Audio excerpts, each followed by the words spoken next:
लेखक तुमच्या भेटीला या उपक्रमाचे सर्व वसंतराव खैरनार हे पाहुण्यांना आता आपल्यात घेऊन येतील आणि त्यानंतर लगेचच आपण आजचं नियोजित व्याख्यान जे आहे त्याला आरंभ करणार आहोत. ज्योतिष स्टोअर्स आणि शंकराचार्य न्यासाचा सांस्कृतिक विभाग यांच्या संयुक्त विद्यमाने लेखक तुमच्या भेटीला या सांस्कृतिक सत्रातलं हे 10वं पुष्प आहे. ज्योतिष स्टोअर्स हे फक्त पुस्तकं विकण्याचं दुकान नाही. वसंतरावांनी वाचन संस्कृती बळकट करण्यासाठी वाचकांमध्ये आणि लेखकांमध्ये संवाद घडवण्यासाठी गेली 24 वर्ष हा उपक्रम राबविला आहे. विशेष महत्त्वाची बाब पाहुण्यांसाठी मी सांगतो की या उपक्रमासाठी वसंतराव कुणाकडेही हात पसरत नाही. आपल्या व्यवसायातून जो लाभ होत असेल त्याचा काही भाग हा समाजासाठी खर्च केला पाहिजे अशी कल्पना त्यांच्या मनात आहे आणि त्यातून ते हा उपक्रम चालवत असतात. त्यामुळे लेखक तुमच्या भेटीला हे फक्त व्याख्यान सत्र नाही तर त्याला नाशिकमध्ये एक सांस्कृतिक चळवळीचा दर्जा प्राप्त झालेला आपल्याला दिसून येईल. आपल्यामध्ये कलेचा इतिहास लिहिणारे बहुळकर सर आहेत. उद्या जेव्हा नाशिकचा सांस्कृतिक इतिहास लिहिला जाईल त्यावेळी लेखक तुमच्या भेटीला या उपक्रमाची त्या इतिहासकारांना नक्की दखल घ्यावी लागेल असा हा उपक्रम आहे. या उपक्रमाचं वैशिष्ट्य म्हणजे इथं सर्व विचारधारांचं स्वागत वसंतराव करत असतात. लेखक आणि वाचक यांच्यामधला संवाद जो आहे तो मुक्तपणे मोकळेपणे व्हावा असा त्यांचा आजवरचा प्रयत्न आहे. म्हणून या व्याख्यानात काँग्रेसचे बडे नेते, ज्येष्ठ नेते येऊन गेले. तसंच भारतीय जनता पक्षाचे ज्येष्ठ नेतेसुद्धा या उपक्रमात सहभागी झालेले आहे. 17 ऑक्टोबरला आपल्यामध्ये या ज्ञानसत्राचा समारोप होईल. तोच लोकसभेच्या माजी अध्यक्षा श्रीमती सुमित्राताई महाजन यांच्या व्याख्यानाने होणार आहे. या उपक्रमाचं व्यापकपण लक्षात येण्यासाठी एवढं हे निवेदन मी आपल्यासमोर केलेलं आहे.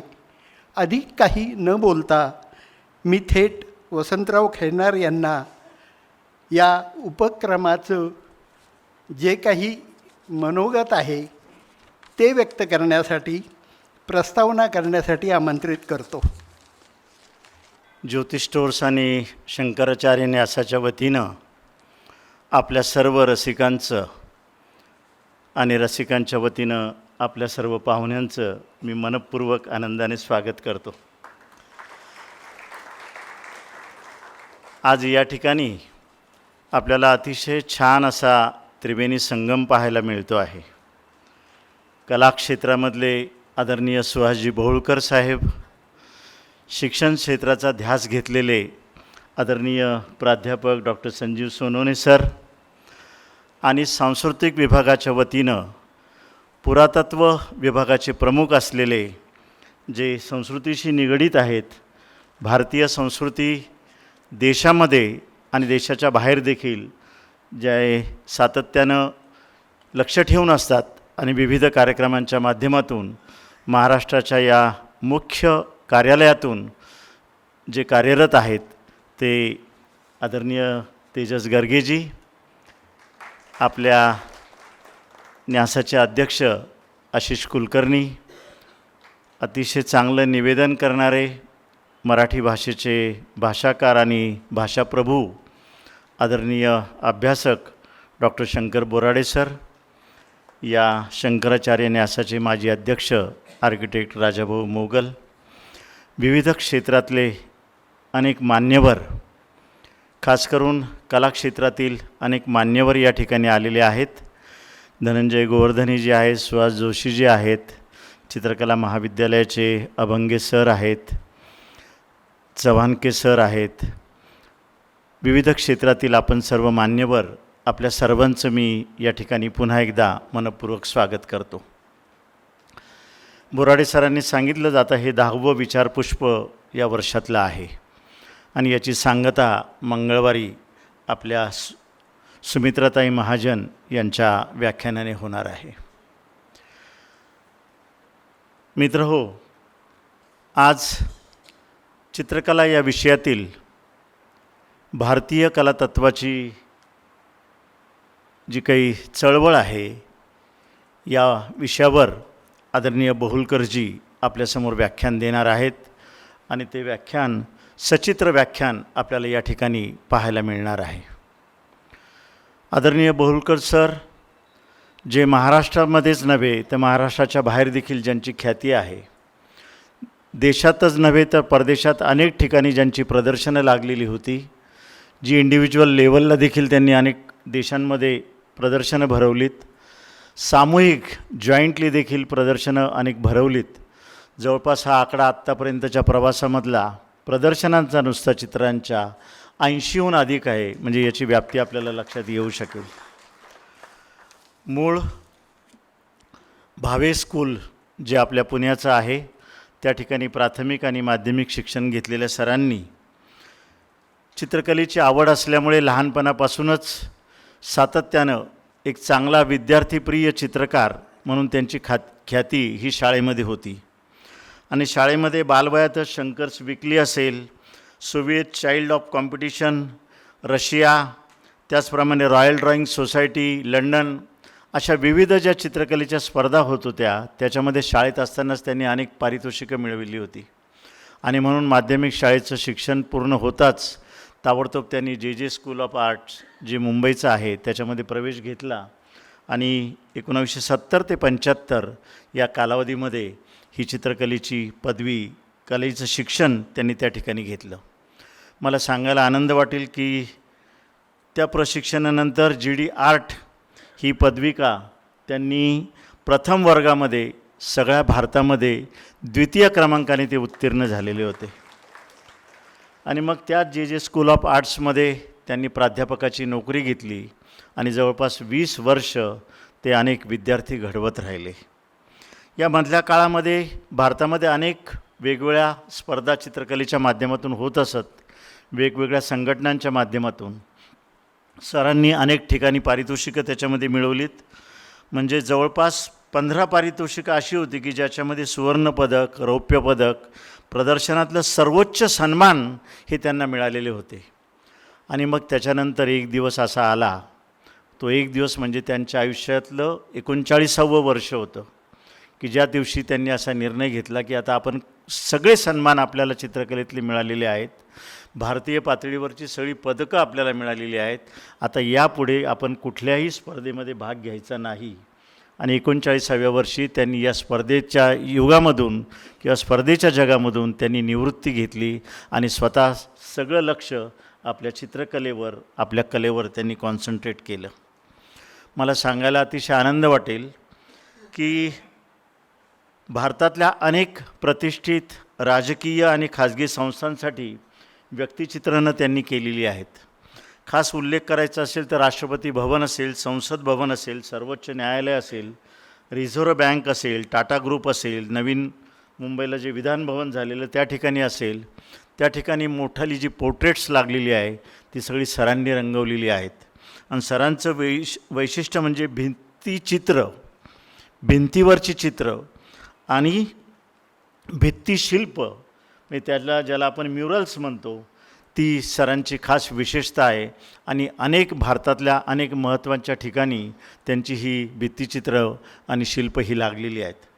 खास काही ठिकाणचा जर उल्लेख करायचा झाला तर राजा केळकर म्युझियम असेल, किंवा हॉटेल मौर्या शेरेटन असेल दिल्लीचं, किंवा स्वातंत्र्यवीर सावरकरांचं स्मारक असेल, किंवा टिळक स्मारक मंदिरातलं पुण्याचं मंदिर असेल, किंवा discovery of India Nehru centre असेल, अशा अनेक ठिकाणी त्यांनी ही भित्तिशिल्प तयार केलेली आहेत आणि ती रंगवलेली आहेत.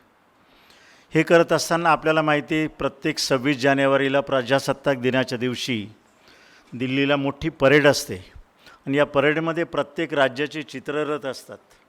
1981 ते 90 या 10 वर्षाच्या कालावधीमध्ये डिपार्टमेंट ऑफ ॲटॉमिक एनर्जीच्या वतीनं महाराष्ट्राचा चित्ररथ तयार करण्याचं काम आणि ते सजवण्याचं काम, त्याच्या पाठीमागे असलेली कल्पना पूर्णपणे त्याच्यामध्ये मूर्तिमंत उतरवण्याचं काम हे सरांनी केलेलं होतं. आणि 1981 आणि 83 अशा 2 वर्षामध्ये भारतातलं सर्वोत्कृष्ट चित्ररथ म्हणून सुवर्णचषकाचे मानकरी हे बौळकर सर ठरलेले होते. हे सगळं करत असताना कलाकारामध्ये एक समाजसेवक देखील दडलेला होता.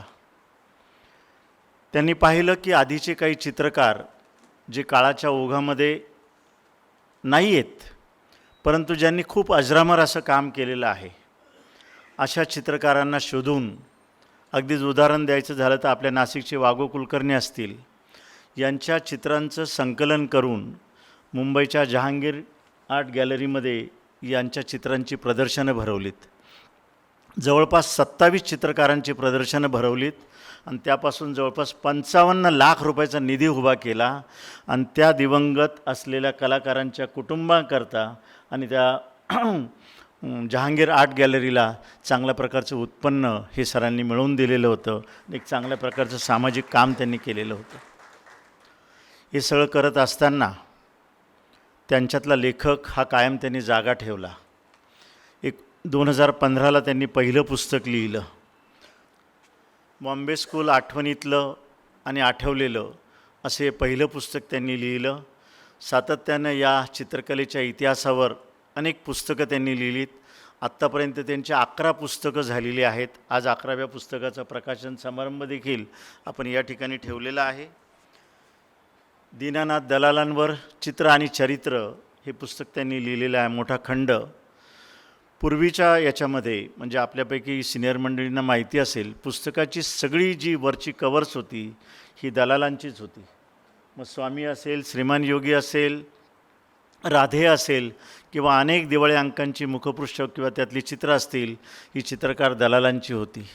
त्यांच्या सगळ्या कामगिरीचा आढावा या पुस्तकामध्ये घेतलेला आहे आणि सरांनी अतिशय सुंदर असं भाष्य त्याच्यावरती लिहिलेलं आहे. त्याचबरोबर चित्रकार गोपाळ देऊसकर, कलावंत आणि माणूस हे पुस्तक त्यांनी लिहिलं. शिल्पकार करमरकर, आयुष्याची मौल्यवान माती या पुस्तकावर त्यांनी प्रकाशझोत टाकला. त्याचप्रमाणे आज जो आपला विषय आहे, कलेतील भारतीयत्वाची चळवळ अर्थात द बॉम्बे रिव्हायवलिस्ट स्कूल, हे सुद्धा पुस्तक सरांनी लिहिलं, जे राजहंस प्रकाशनातर्फे प्रकाशित झालेलं आहे. ही भारतीयत्वाने प्रेरित झालेली कला चळवळ 1920च्या सुमारास सर जे स्कूल ऑफ आर्ट्समध्ये अस्तित्वात आली. बंगाल रिव्हायवलिस्ट स्कूल या गाजलेल्या कला चळवळीच्या तुलनेत मुंबईतील कला चळवळ ही दुर्लक्षित राहिली होती आणि म्हणून प्राचीन काळापासून ते भारतीय आधुनिक कलाप्रवाहापर्यंत या चळवळीत एकमेकात गुंफलेले धागे चित्रकाराच्या मर्मदृष्टीने आणि कला अभ्यासकाच्या दृष्टीने वस्तुनिष्ठतेने आदरणीय सुहास बौळकर यांनी उलगडून दाखवलेले आहेत. आज चित्रांच्या माध्यमातून आज आपल्याला हा विषय आपल्यापुढे ते मांडणार आहेत. जवळपास आत्तापर्यंत इंग्रजी आणि मराठी मिळून त्यांची 11 पुस्तकं झालेली आहेत आणि 12वं पुस्तक जवळपास लिखाण त्याचं पूर्ण व्हायला आलेलं आहे.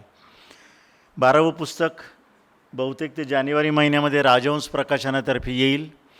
350 वर्ष जी काही आपल्या शिवाजी महाराजांच्या राज्याभिषेक सोहळ्याला झालेली आहेत, त्यानिमित्ताने कथा शिवचरित्राची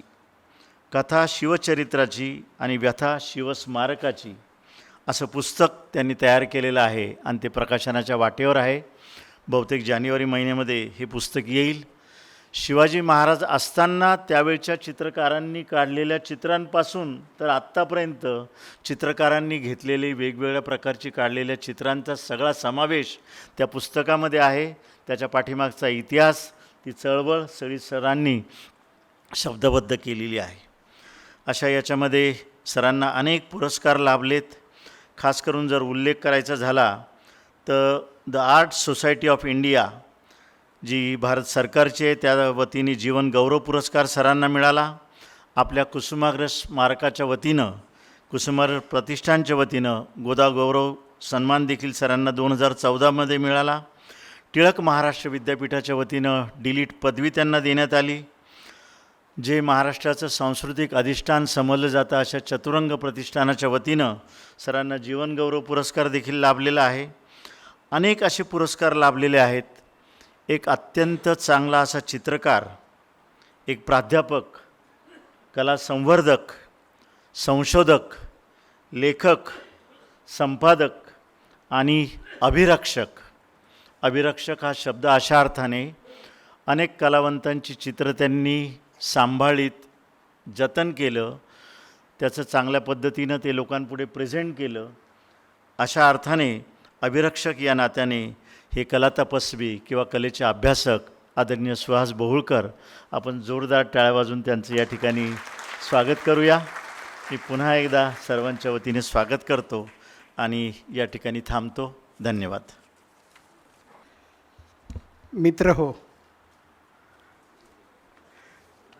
नियतीचा विलक्षण खेळ या पुस्तकाचं प्रकाशन आज आपल्यामध्ये होणार आहे.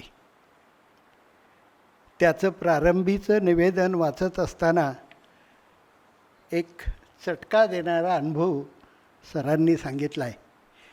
जे स्कूल ऑफ आर्टमध्ये ते असताना त्यांनी अनेक चित्र जतन केली आणि ही सर्व चित्र सुरक्षित राहावी अशी काळजी घेतली. सरांनी नोकरीचा राजीनामा दिला आणि आपलं स्वतःचं काम जे आहे ते सुरू केलं. कोविड काळात आपण सर्वजण स्वतःच्याच घरात बंदिवासात होतो. त्या काळात सरांनी या पुस्तकाचं काही लेखन जे आहे ते केलेलं आहे. त्यावेळेला काही चित्रांचा शोध घेण्यासाठी म्हणून सर गेले आणि त्या ठिकाणी डीन साहेबांना सांगितलं की मला ती चित्र जरा पाहायची आहे. त्यांनी शिपायाला सांगितलं की वर जा. सरांनी ज्या खोलीमध्ये ती चित्र ठेवली होती ती खोली अतिशय सुंदर रंगरंगोटी दिलेली आणि रिकामी होती. त्या शिपायाला विचारलं इथल्या चित्रांचं काय झालं. तो बिचारा थोडासा बावरला, इकडं तिकडं पाहिलं, कोणी नाही असा अंदाज घेतला आणि मग सरांना सांगितलं की डीन साहेबांनी रंगकाम करताना ही चित्र बाजूच्या गॅलरीमध्ये ठेवायला सांगितली. रंगकाम झालं, चित्र गॅलरीतच राहिली. त्यानंतर खूप पाऊस आला आणि पावसामध्ये ती सर्व चित्र जी आहे ती नष्ट झाली. भारतीय कलेचा असा नाश झालेला पाहिल्यानंतर त्यांचाच शब्द निवेदनात आहे की मला संताप आला, पण आपण कितीही संताप व्यक्त केला तरी आपल्याला काहीही करता येत नाही. हा एक वेगळा विलक्षण अनुभव म्हणून मी आपल्याशी 4 क्षण घेतले. या पुस्तकातले जे चित्रकार आहे त्यातल्या 2 चित्रकारांना सर त्यांच्या चित्रातून जाणत होते, ओळखत होते. प्रत्यक्ष कधीही त्यांनी त्या चित्रकारांना पाहिलेलं नव्हतं, पण त्यांचं जे काम आहे, कला चळवळ, भारतीयत्व या संदर्भातलं त्यांचं काम यांनी ते प्रभावित झाले होते आणि त्यातून त्यांनी झपाटलेपणाने वेगवेगळं संशोधन करून तो दस्तऐवज जमा केलेला आहे.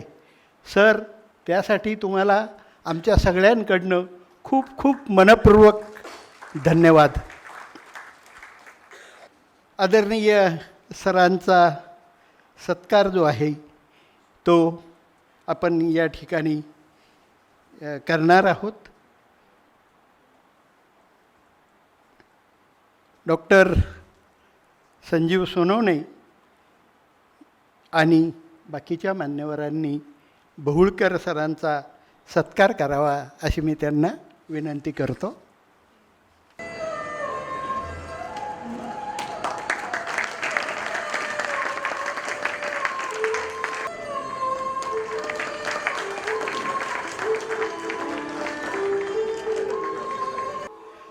धन्यवाद बहुळकर सर.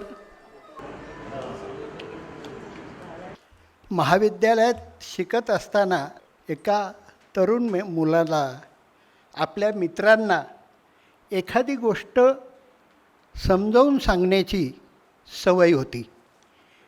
शिक्षकाने वर्गात जे सांगितलं नाही ते हा आपला मित्र किती सहजपणे सांगतो असं होऊन जायचं आणि त्या मित्रांचं एकूण जे काम आहे ते काम पूर्ण व्हायचं.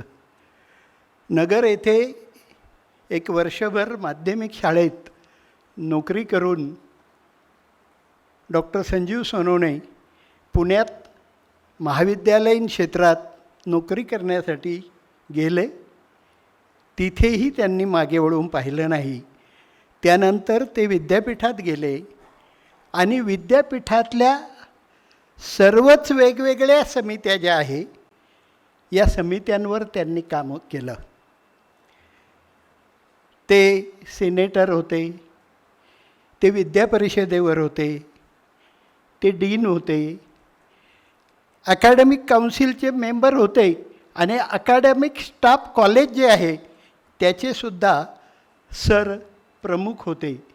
आणि असं करत असताना त्यांनी आपलं जे निरंतर संशोधन जे आहे हे निरंतर संशोधन सतत चालू ठेवलं आणि त्यातून जगभरातल्या काही विद्यापीठांशी डॉक्टर संजीव सोनवणे जोडले गेले.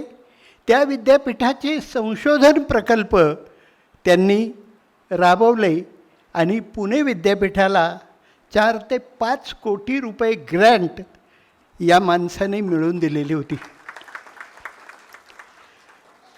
अनेक रिसर्च पेपर शोधनिबंध सरांनी लिहिलेले आहे.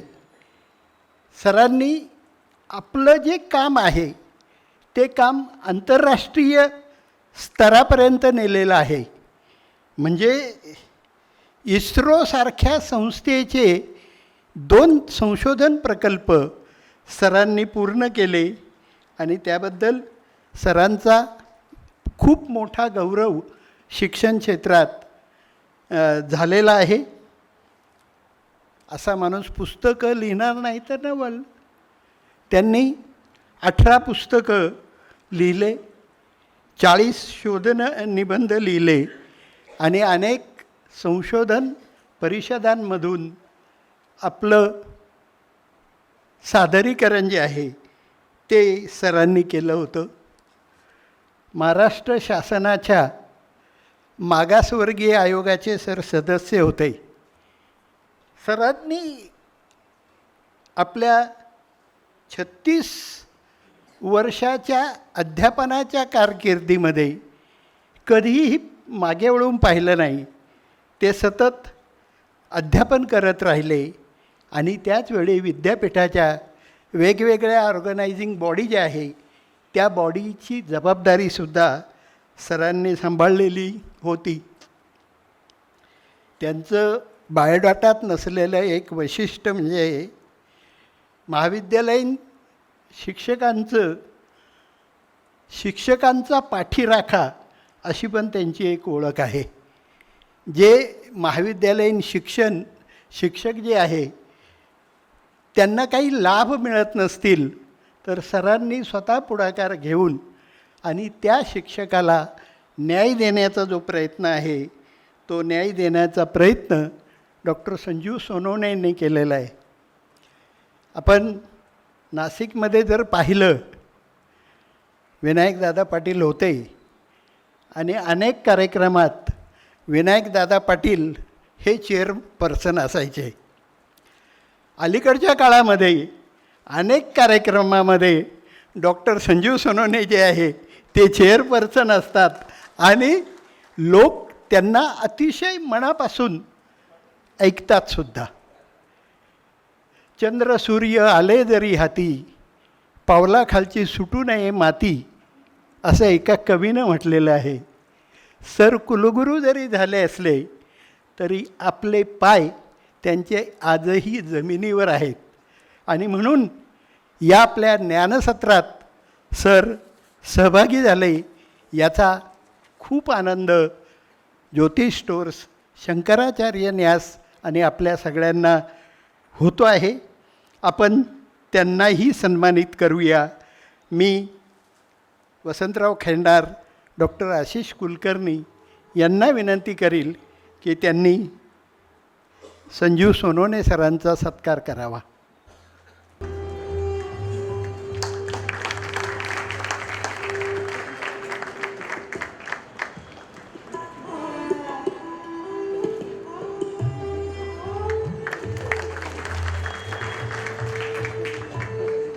आपलं नाशिक स्मार्ट सिटीच्या दृष्टीने वाटचाल करत आहे. ती स्मार्ट सिटी कधी पूर्ण होईल ते हो, पण आपल्यामध्ये आज एक स्मार्ट माणूस मात्र नक्की बसलेला आहे. त्यांचं नाव तेजस गर्गे.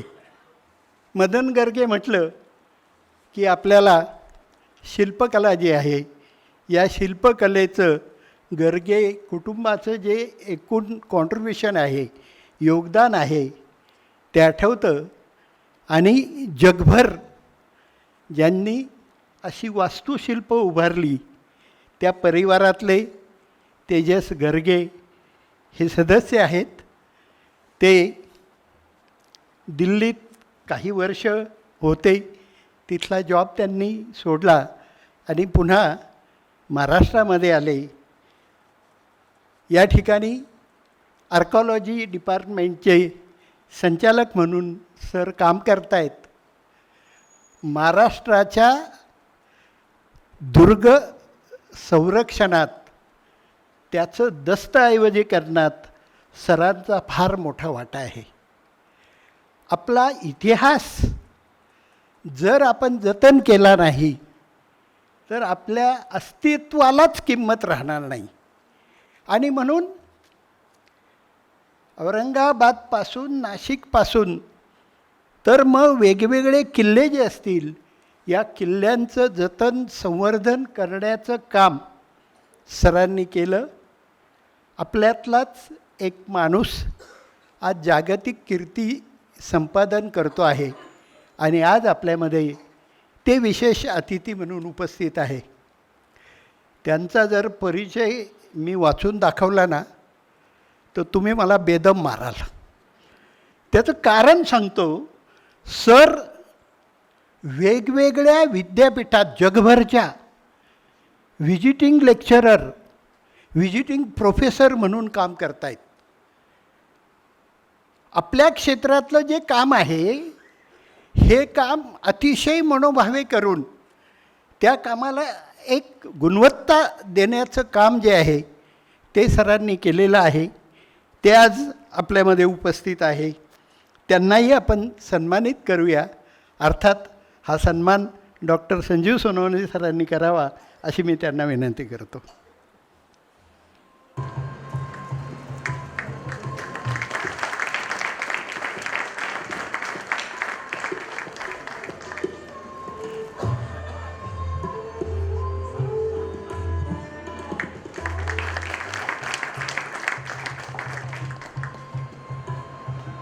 ज्योती स्टोरची वाटचाल जर पाहायची असेल तर आपल्याला खैनार गुरुजींची आठवण काढल्याशिवाय पर्याय नाही.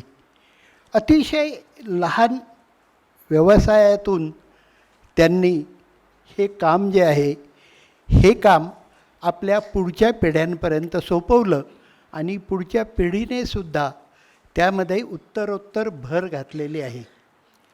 अशा खैरनार परिवाराची कन्या, खैरनार गुरुजींची नात पूजा खैरनार जी आहे, तिला काही पारितोषिकं मिळालेली आहेत.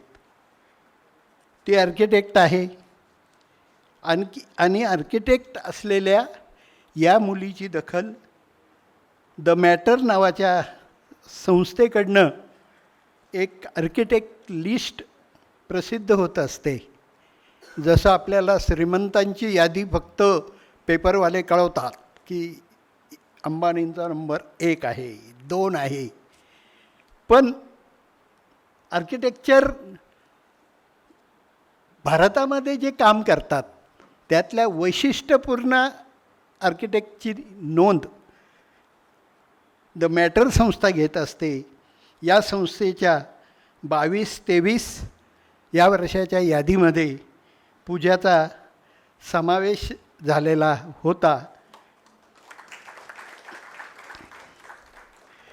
त्याचबरोबर नुकताच तिनं इंडियन इन्स्टिट्यूट ऑफ आर्किटेक्चर संस्थेचा अखिल भारतीय स्तरावरचा excellence in architecture in public space award हा संपादन केलेला आहे. कोचीन, केरळ येथील समारंभात तो तिला प्रदान करण्यात आलेला आहे. वसंतराव, तुम्ही आम्हा सगळ्यांचंच नेहमी कौतुक करतात, सत्कार करतात. आज आपल्याला पूजाचा सत्कार करायचा आहे. मी पूजा खैरनारला विनंती करेल, तू स्टेजवर ये आणि आमचा हा जो सत्कार आहे त्याचा स्वीकार कर. आदरणीय कुलगुरू डॉक्टर सोनवणे सरांना आणि पाहुण्यांना मी विनंती करेल की त्यांनी पूजाला सन्मानित करावं.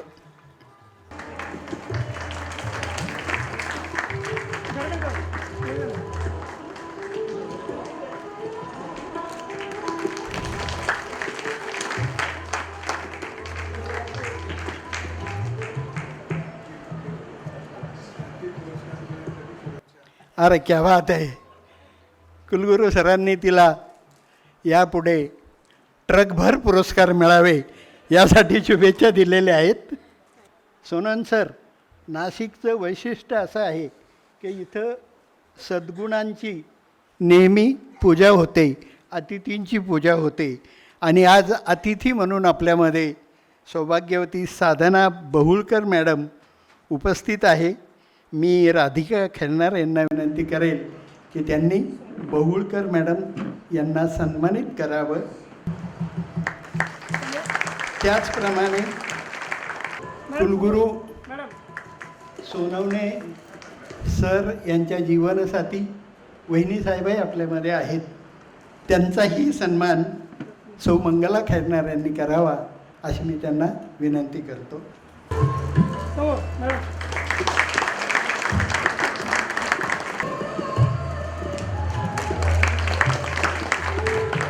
पूजा, तुला नेमका तो पुरस्कार कशासाठी मिळाला हे फक्त माझ्या कागदावर लिहिलेलं आहे.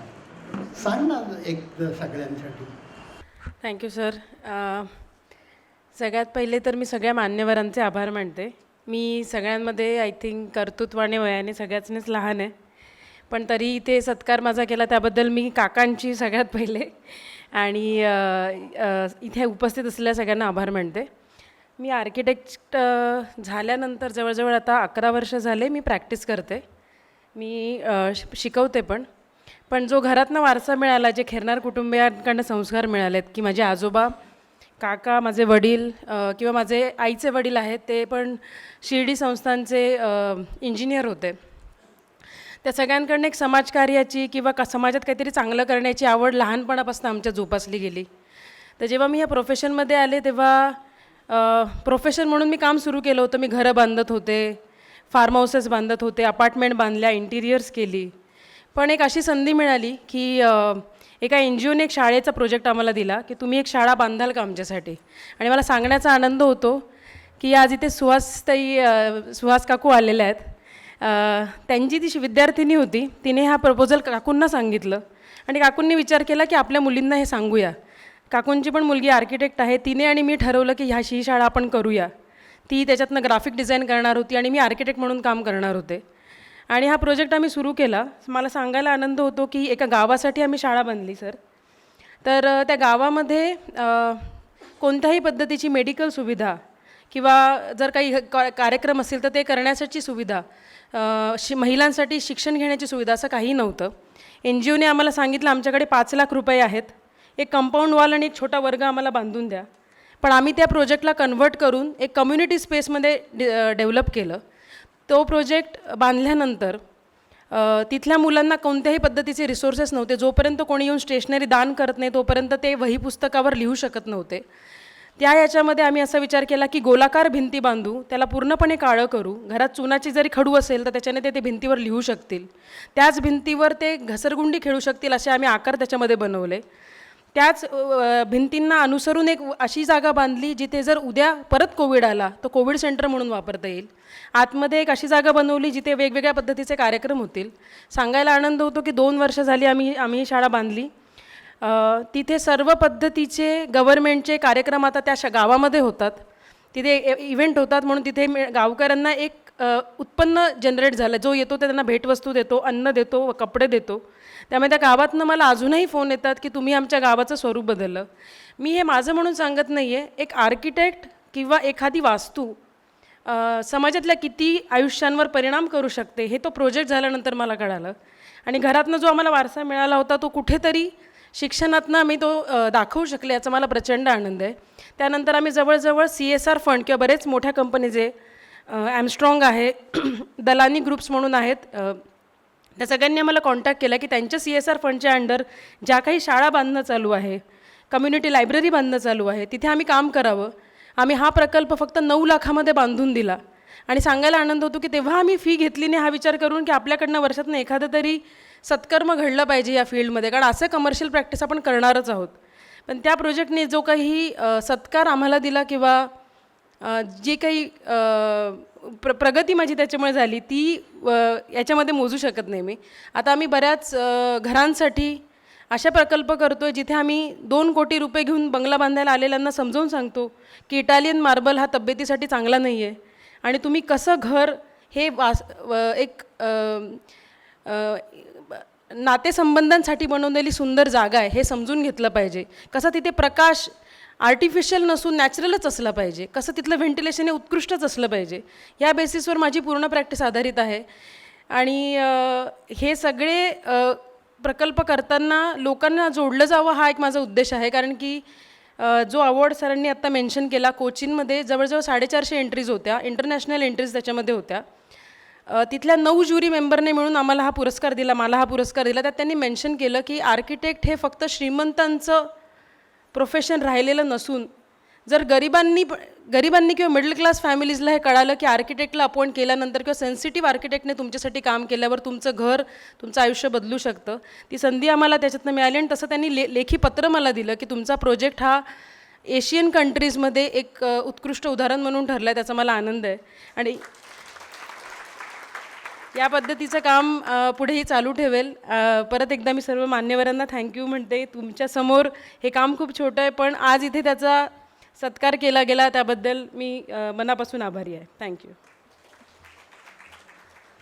यानंतर आपल्यासमोर लगेच तेजस गर्गे सर. व्यासपीठावरील सर्व मान्यवर आणि व्यासपीठासमोरील सगळे रसिक मान्यवर, सगळ्यांना माझा नमस्कार. आज आपण ज्यांना ऐकण्यासाठी उत्सुक आहात त्यांच्यात आणि आपल्यात मी फार मध्ये येत नाही. 2 छोट्याशा आठवणी सांगून मी थांबतो. आज एक नियतीचा विलक्षण खेळ ह्याबद्दल ऐकण्यासाठी आपण सगळे उत्सुक आहात.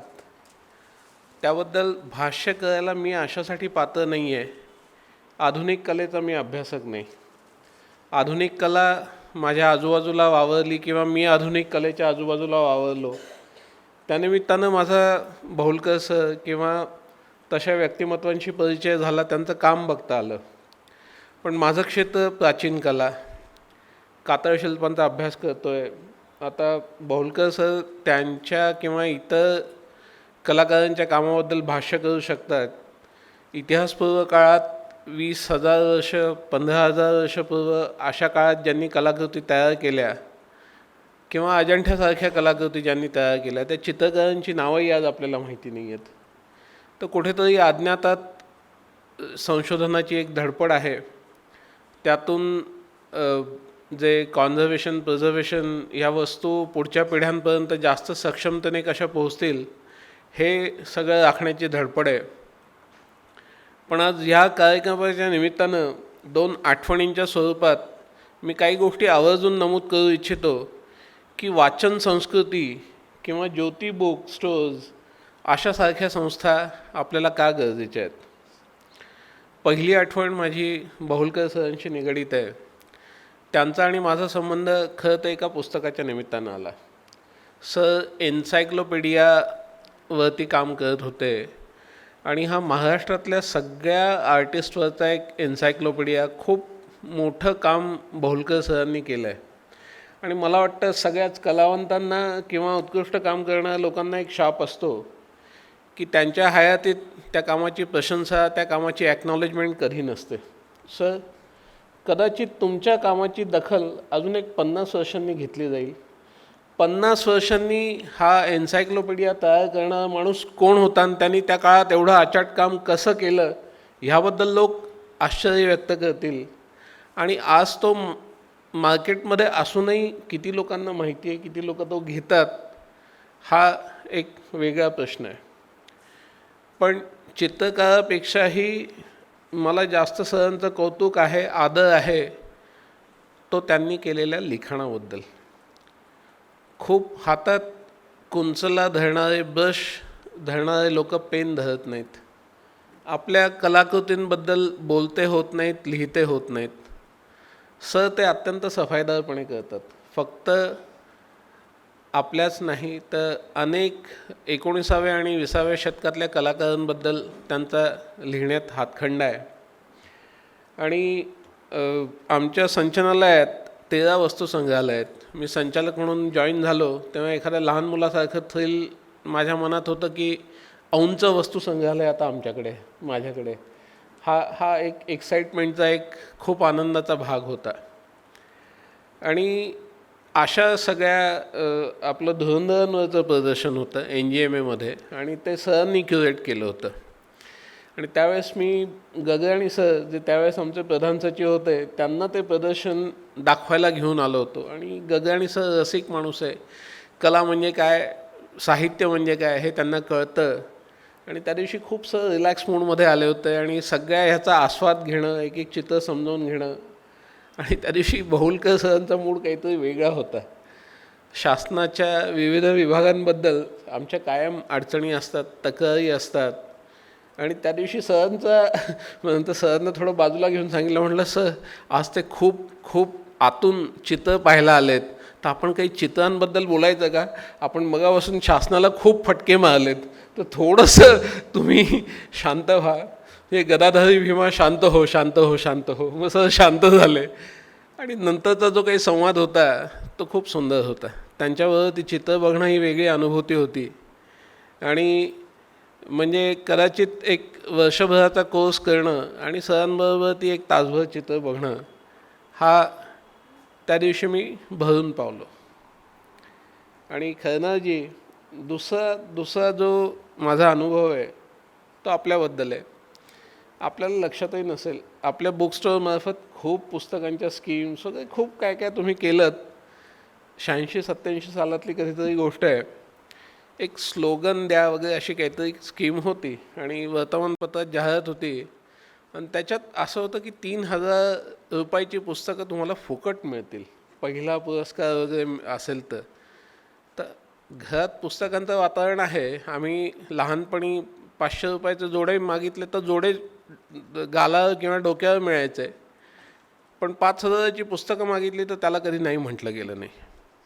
तर 3,000ची पुस्तकं मिळत आहेत अशा उत्साहात आमच्या मातोश्रींनी तो स्लोगन बिगन बनवून पाठवला आणि तिला तो पहिला पुरस्कार मिळाला. तर आईला त्याची एवढी एक्साइटमेंट होती, एवढं तिला थ्रिल होतं ते एखादी 5 कोटीची लॉटरी लागल्याचा जो काही आनंद असेल तो तिला होता.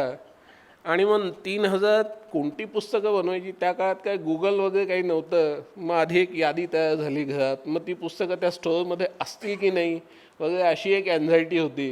म्हणजे एक आठवड्याभराचा पूर्ण कार्यक्रम होता.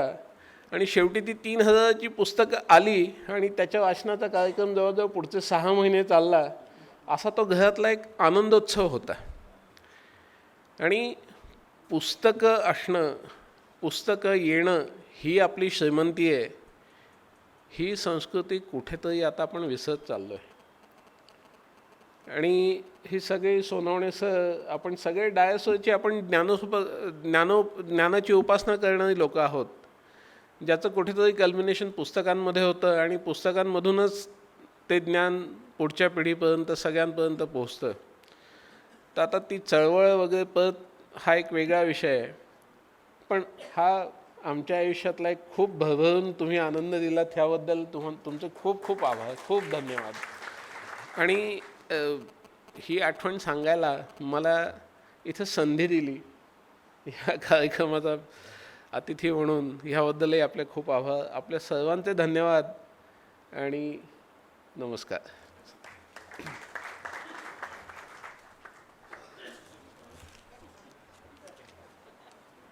आपण नियतीचा विलक्षण खेळ या पुस्तकाचं प्रकाशन करून घेऊ आणि सूत्रसंचालक मध्ये न येता त्यानंतर डायरेक्ट संजीव सोनवणे आपल्याशी संवाद साधतील.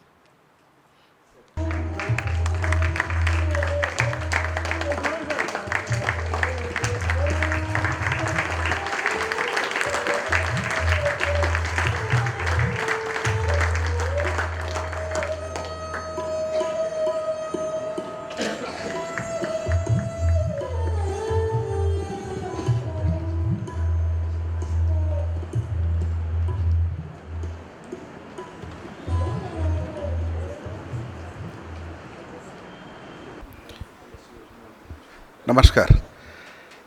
आदरणीय बहुलकर सर, व्यासपीठावरील इतर मान्यवर आणि आपण सर्वजण. खरं तर मी स्वतः काही जास्त भाषण करणार नाही, कधीतरी दुसऱ्या वेळेला येईल करेल. कारण मी इतका आता बहुलकर सरांनाच ऐकायला मी स्वतःच इतका एक्साईट झालेलो आहे. एखादी व्यक्ती एका साधनेचा किंवा एका क्षेत्राचा ध्यास घेऊन त्या साधनेद्वारे काय काय करू शकते ते जाणून घेण्यामध्ये खरं तर इथं बसलेला प्रत्येकजण आपले कान लांब करून बसलेले असल्यामुळे यात मी काही जास्त बोलत नाही. परंतु माझी खैरनार सर आणि बोराडे सरांना विनंती आहे की यशवंतराव चव्हाण महाराष्ट्र मुक्त विद्यापीठाकडे खूप चांगलं EV सेंटर आहे. आपण सरांच्या सवडीने त्यांच्या घरी जाऊन प्रदीर्घ त्यांच्या मुलाखती, वेगवेगळ्या क्षेत्रात त्यांनी केलेलं काम हे आपण त्यात घेऊ. त्यानंतर त्यात नुसता तो मुलाखतीचा भाग नसेल तर त्यांनी केलेल्या कार्याचा त्याच्यामध्ये घेऊन आपण ते पुढच्या पिढीसाठी खरं तर बहुलकर सरांचं कार्य त्या माध्यमातून जतन करू आणि त्याचं संपूर्ण जबाबदारी यशवंतराव चव्हाण महाराष्ट्र मुक्त विद्यापीठ घेईल. परंतु त्याचे बाकीचे सगळे सोपस्कार खैरनार सर आणि बोराडे सरांनी करावं अशी मी त्यांना विनंती करील. खरं तर आता गर्गे सरांनी सांगितल्याप्रमाणे आणखी एक आपल्या सगळ्यांच्या समोर एक आव्हान आहेच की आणखी 10 वर्षानंतर कोणी वाचेल का आणि लिहिल का हा खरा प्रश्न आहे. कारण आपल्या हातामध्ये आलेला जो मोबाईल आहे तो सकाळी उठल्यापासून संध्याकाळपर्यंत नव्या पिढी तर पण तरी थोडा वेळ ठेवतो, परंतु ते इतके कनेक्टेड असतात. आणि म्हणून मी लर्निंग सायन्सेसमध्ये काम करतो आणि त्याच्यात नवीन एक पॅडागॉगी आली, कनेक्टिव्हिस्ट पॅडागॉगी. म्हणजे सातत्यानंच आपण ज्या वेळेला जोडलेला असतो त्या जोडलेल्याचा फायदा घेऊन मुलांना नवीन ज्ञान सोपं करून कसं सांगायचं असं एक नवं क्षेत्र निर्माण झालेलं आहे. परंतु या नव्या क्षेत्राची काही मर्यादा आणि काही अनेक दुसऱ्या बाबी निर्माण झालेल्या आहेत. त्यामुळे जर ते मशीन आपलं आत्ता मी जे बोलतो आहे ते जर रेकॉर्ड होणार असेल आणि बटन दाबलं तर प्रिंट होईल आणि त्यानंतर ते प्रिंट असेल ते पुन्हा उलटं स्कॅन केलं तर ते बोलेल, अशा पद्धतीने आले. त्यामुळे नव्या याच्यामध्ये वाचन टिकवणं, कारण ग्रंथ आणि या ग्रंथानं जगात किती क्रांत्या केल्या त्याचं महत्त्व मी काही सांगायला नको. या संदर्भातही मला वाटतं खैरनार सर आणि इथे बसलेल्या प्रत्येकानं यशवंतराव चव्हाण महाराष्ट्र मुक्त विद्यापीठाला काही सूचना केल्या, काही मौलिक सूचना आल्या, तर त्यातही काही छोटा मोठा अभ्यासक्रम, छोटे छोटे व्हिडिओज तयार करणं आणि नव्या पिढीला याच्यातून वाचनाकडे वळवणं, यासाठी काय करता येईल, वाटल्यास त्याचा एखाद्या दिवसाचा यशवंतराव चव्हाण महाराष्ट्र मुक्त विद्यापीठ सगळ्या तज्ज्ञांचा छोटा सेमिनारसुद्धा घेईल की ज्यामधून काही आयडियाज, कल्पना पुढे येतील आणि त्या कल्पनेतून त्या प्रत्यक्षात आणण्यासाठी आपण पुढच्या पिढीला कसं वाचनाकडे पुन्हा वळवू, हेच आव्हान घेऊन त्याच्यात काम करू. मला वाटतं या प्रसंगी मी जास्त काही बोलत नाही. मला नाशिकचं, मी 4 महिने झाले नाशिकमध्ये आलो आहे आणि नगरमध्ये जन्मलेलो असलो तरी पुण्यात माझं खूप काम झालेलं आहे. पण नाशिक आणि पुण्याचं वैशिष्ट्य, आपलं नाशिक आणि पुण्याच्या याच्यात तुलना करता, कालसुद्धा बैस साहेब आमच्याबरोबर होते. त्यांना मी 2.5 फुटाची रामाची मूर्ती दिली. ते माझ्याकडे बघायला लागले. मी म्हणलं, राम के पदपुण्य से ये भूमि पावन हुई है, ये हमारा धरोहर है, ये आपको हम सौंप रहे हैं. इतके खुश झाले आणि बोलले.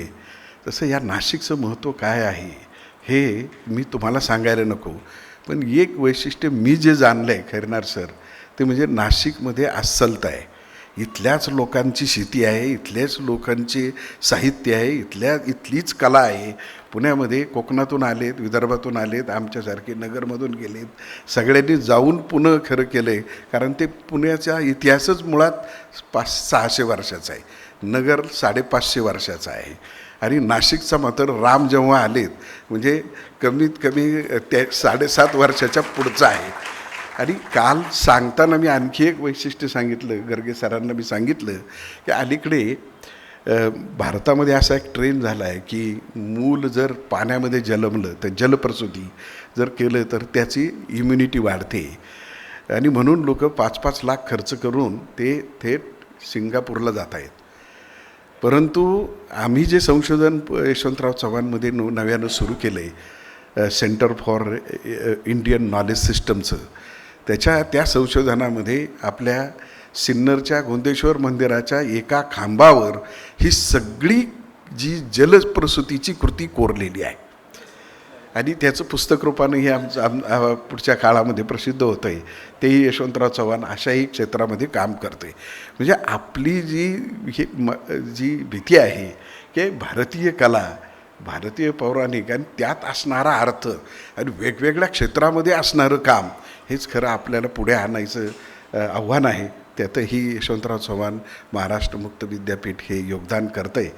या पुढच्या काळामध्ये आणखी अशा गोष्टी होतील.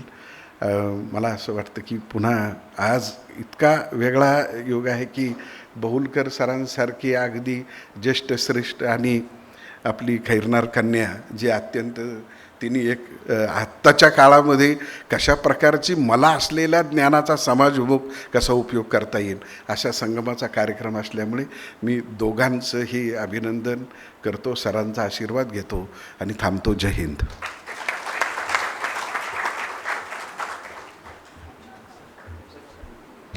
सोनवणे सर, राष्ट्रपती रामनाथ कोविंद यांनी देशातल्या 15 चित्रकार कलाकारांना राष्ट्रपती भवनात बोलवलं होतं आणि ते त्या ठिकाणी काय करता येईल, तुमच्या भाषणानंतर मला आठवलं यूट्यूबवर पण ती सरांची मुलाखत आहे आणि सरांनी 17-18 मिनटाच्या त्या व्हिडिओमध्ये आपल्या भारतीय कला आणि त्यांच्या कामाविषयी भाष्य केलेलं आहे.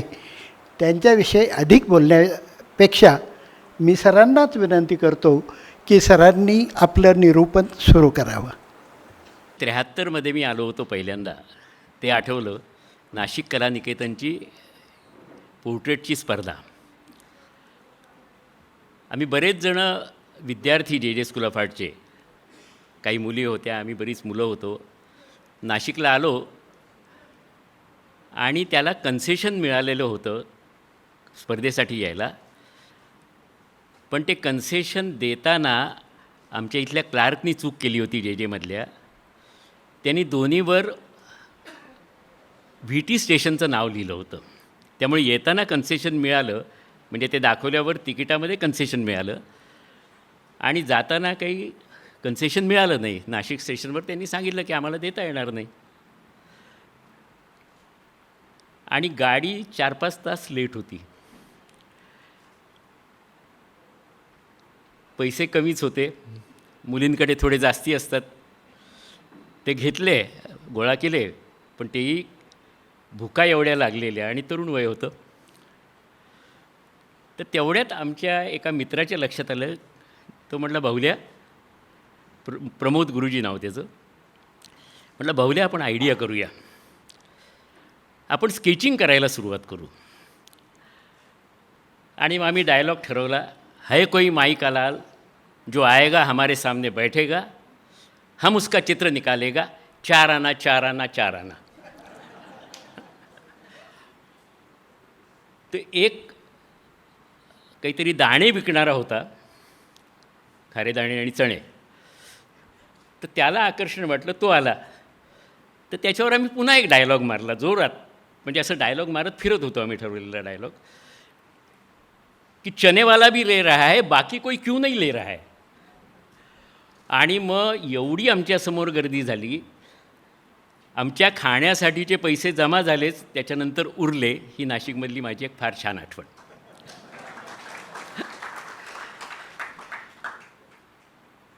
त्यानंतर कुसुमाग्रज प्रतिष्ठाननी आम्ही केलेल्या मराठी कोशाचं प्रकाशन केलं आणि मला पुरस्कार दिला. तो एक दुसरा चांगला आयुष्यातला प्रसंग, आणि आज हा तिसरा प्रसंग आहे. भारतामध्ये किंवा महाराष्ट्रामध्ये अनेक पुस्तक विक्रेते आहेत, पण पुस्तक विक्रेता असा काही कार्यक्रम करतो असं खैरनारांचं एकमेव उदाहरण आहे. तेजस तर माझ्या चांगलाच ओळखीचा आहे, पण आज सोनवणे सरांची त्यामुळे भेट झाली. म्हणजे काही चांगले योग असतात, भाग्ययोग असतात, तसा हा आहे.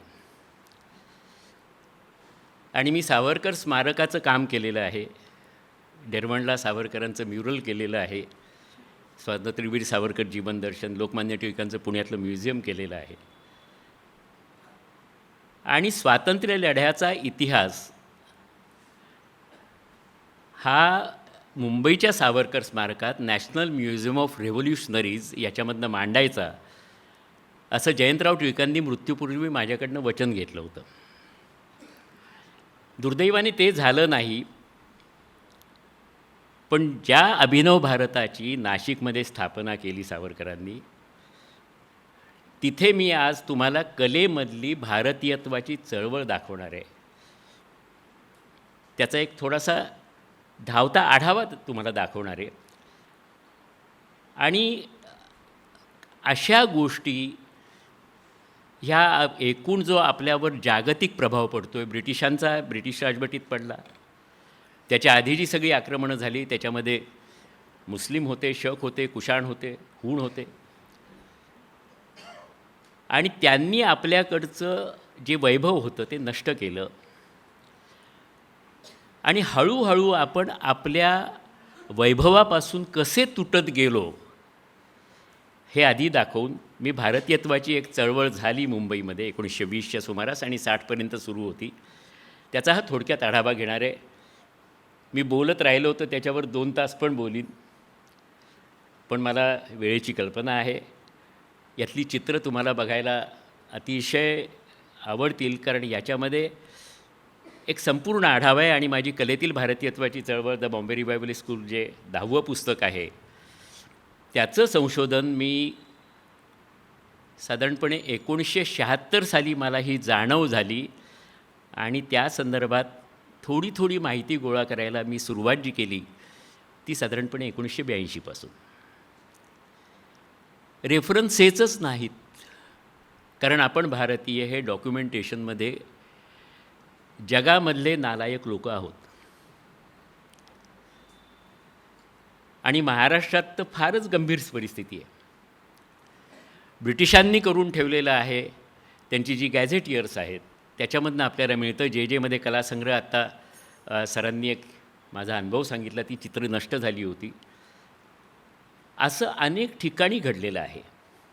आणि हे जे घडलेलं आहे त्याच्यामधनं आपण आपलं स्वत्व गमावत गेलेलो आहोत.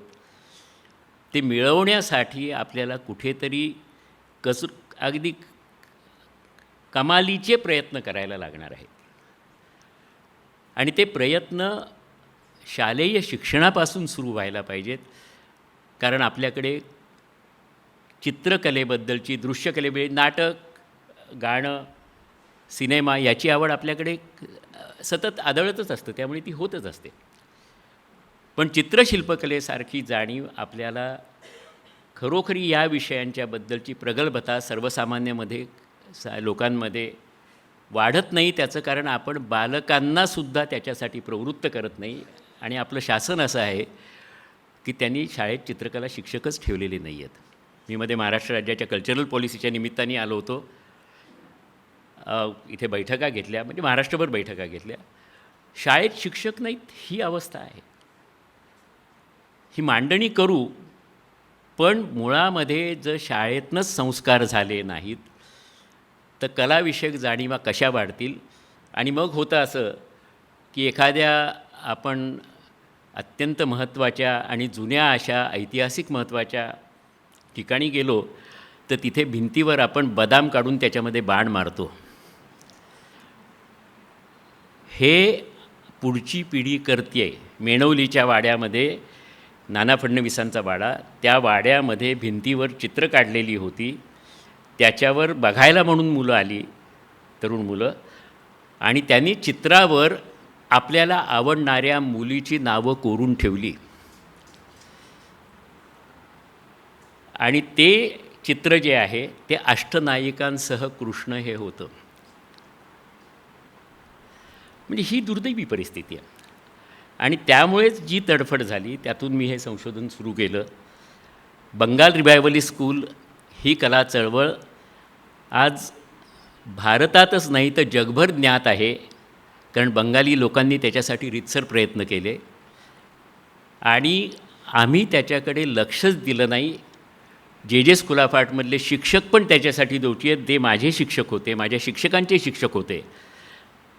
कारण मॉडर्निस्ट होण्याच्या नादात आणि परदेशाचं अंधानुकरण करण्याच्या नादात आपल्याकडे घडलेल्या गोष्टींकडे त्यांनी डोळसपणे बघितलं नाही.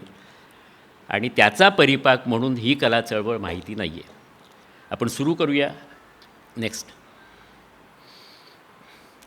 ही जी पहिली स्लाईड आहे ती आपल्याकडे चित्रकलेचा जो सगळ्यात आधीचा पुरावा आहे ते अजंठा आहे.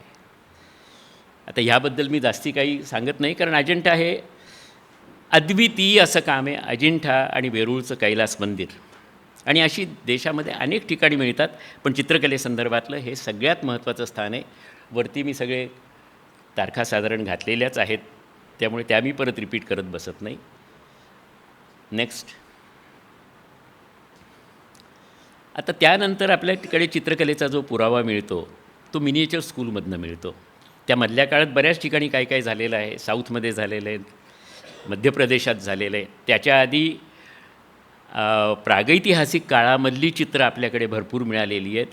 पण दुर्दैव असं आहे की आज जे जे स्कूल ऑफ आर्टमध्येही स्पेन आणि अल्तामिरा इथली चित्र प्रागैतिहासिक काळातली शिकवली जातात. पण आपल्याकडे भीमबेटकासारखं सापडलेलं आहे. प्रचंड मोठं आदिमानवाचं वसतिस्थान सापडलं आहे जिथे प्रचंड प्रमाणात चित्र आहेत. आणि वाकणकरांनी ती शोधून काढली, हरिभाऊ वाकणकरांनी. पण त्याच्याबद्दल आजही आपल्याला सांगायला लाज वाटते. नेक्स्ट. आता ही मिनिएचर शैली किंवा अजंठा त्याच्यानंतर जहांगीराच्या काळापासून ईस्ट इंडियन कंपन्या स्थापन झाल्या आणि पोर्तुगीज, ब्रिटिश, फ्रेंच असे लोक यायला लागले आणि ते व्यापारासाठी येत होते. इथले मसाले घेऊन जात होते. तो सगळा इतिहास आपण शिकलोच आहोत शाळेत. पण त्यांच्यासोबत त्यांनी काही चित्रकार आणले आणि ते चित्रकार हे वेगळ्या पद्धतीची चित्र काढायचे. ते दिसतं तसं चित्र काढायचे आणि आपण आपल्याला आतून वाटतं तशी चित्र काढायचो. आपली परंपरा ही वेगळी आहे आणि ब्रिटिशांची परंपरा किंवा युरोपियन चित्रकारांची जी परंपरा आहे ती वेगळी आहे. आता सोनवणे सरांनी जे उदाहरण सांगितलं आपल्या सिन्नरच्या मंदिराचं, तर तसंच काम ग्रीक साम्राज्याच्या काळात, रोमन साम्राज्याच्या काळात म्हणजे पॅरलल झालेलं काम आहे. पण दोन्हीकडच्या कामामध्ये दृष्टिकोनात एक मूलभूत फरक आहे. तर आपल्याकडचं तुम्ही एखादं मंदिर आठवून बघा, आपल्याकडचं अजिंठा आठवून बघा, आणि ब्रिटिशांनी केलेलं हे काम आहे. आता ही त्या खाली नावं लिहिलेलीच आहेत, ते केव्हा आले काय आले साधारणपणे, आणि ब्रिटिशांनी केलेली ही पेंटिंग्ज आहेत. सांगलीच्या म्युझियममध्ये जेम्स वेल्स नावाचा आर्टिस्ट आला होता 1790च्या सुमारास. त्यांनी केलेली चित्रं आहेत ती याच शैलीमधली आहेत. म्हणजे सवाई माधवराव पेशवे, नंतर नाना फडणवीस, महाजी शिंदे, अशा अनेकांची चित्रं आहेत. नेक्स्ट. आता या ब्रिटिशांच्या ज्या सगळ्या चित्रशैलीचा एक काय स्वरूप होतं, त्याचा प्रभाव आपल्याकडे कसा पडायला लागला ह्याचं हे उदाहरण आहे. ते डावीकडचं जे चित्र आहे ते 1791च्या दरम्यान शनिवारवाड्यामध्ये एक कलाशाळा सुरू केली गेली जेम्स वेल्सच्याच मार्गदर्शनाखाली सवाई माधवरावांच्या काळात. आणि त्या कलाशाळेमध्ये 2 विद्यार्थी तयार झाले. एक गंगाराम चिंतामण नवगिरे तांबट आणि दुसरे बखतराम म्हणून होते. म्हणजे अगदी हल्लीपर्यंत, म्हणजे आमचा पहिला मराठी कोर्स झाला 2013मध्ये प्रकाशित, तेव्हापर्यंत या दोघांची चित्रं बघायला मिळत नव्हती, फक्त उल्लेख सापडायचे. आणि पेशवे दरबारचं जे जेम्स वेल्सने चित्र केलं होतं, नंतर डॅनियल काका पुतण्यांनी ते पूर्ण केलं, ते चित्र एक लोकांना माहिती असायचं. पण गंगारामची चित्र ही येल युनिव्हर्सिटीमधनं आणि मॅलेटच्या वंशजांकडनं मिळवून आम्ही पहिल्यांदा छापली मराठी कोशामध्ये. त्यानंतर आम्ही इंग्रजी कोश केला आणि तो आता युरोपमधले ऑक्शन हाऊसेस वापरतात. आपल्याकडे डॉक्युमेंटेशन नाही, डॉक्युमेंटेशन झालं तर ते निश्चितच वापरलं जाईल. आणि ह्या कला चळवळी संदर्भामध्ये माझा प्रयत्न असाच आहे की हे पुस्तक इंग्रजीत यावं. शासन काहीही सहकार्य करत नाही, कारण त्यांना अशा विषयाचं महत्त्वच नाही. ही दुर्दैवी आहे गोष्ट. तर हे डाव्या बाजूचं चित्र गंगारामचं आहे, साधारण 1794चं. आणि वेरूळला गंगाराम स्वतः गेले होते आणि हे चित्र तिथे बसून त्यांनी काढलेलं आहे. उजव्या बाजूचं जे चित्र आहे याला डच बेंगॉल स्टाईल म्हणतात. त्याचं कारण असं की पाश्चिमात्य चित्र आणि भारतीय विषय याचा संगम होऊन जी काही चित्र निर्माण झाली ती अशा पद्धतीची होती. ही बंगालमधली चित्र आहे. एक महाराष्ट्राचं उदाहरण घेतलं आहे, एक बंगालमधलं घेतलं आहे. नेक्स्ट. आता हे ब्रिटिशांचं राज्य जगभर होतं त्याचा एक नकाशा आहे. हा नकाशा खरा तर मी मिळवला होता, ते national museum of revolutionary Savarkar स्मारकात जे होणार होतं त्याच्यासाठी लंडनहून तो आणला होता मी, की जगात ब्रिटिशांचं राज्य कुठे कुठे होतं हे या नकाशामधनं स्पष्ट होतं. आणि ते राज्य पसरल्यामुळे आपलं संपूर्ण जीवनच बदलून गेलं, आपल्या सगळ्या आवडीनिवडी बदलून गेल्या. त्यातून जे जगलं किंवा जीवित राहिलं ते आपलं खाद्यजीवन आणि आपलं संगीत आणि नृत्य. बाकी आपलं शिक्षण आमूलाग्र बदललं, सगळ्या गोष्टी बदलून गेल्या, कलेबद्दलच्या आपल्या कल्पनाच बदलल्या. आणि त्याला कारण ब्रिटिशांची राजवट ठरली. त्यापूर्वी भारतीय कला आणि आक्रमकांची कला यांचा संगम होऊन कला निर्मिती होत होती.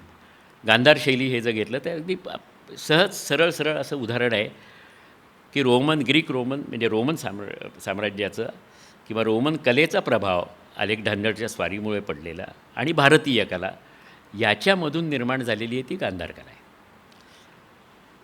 पण ब्रिटिश आले आणि आपल्यात फरक कसा झाला त्याचं एक उदाहरण आपण आधी बघितलं.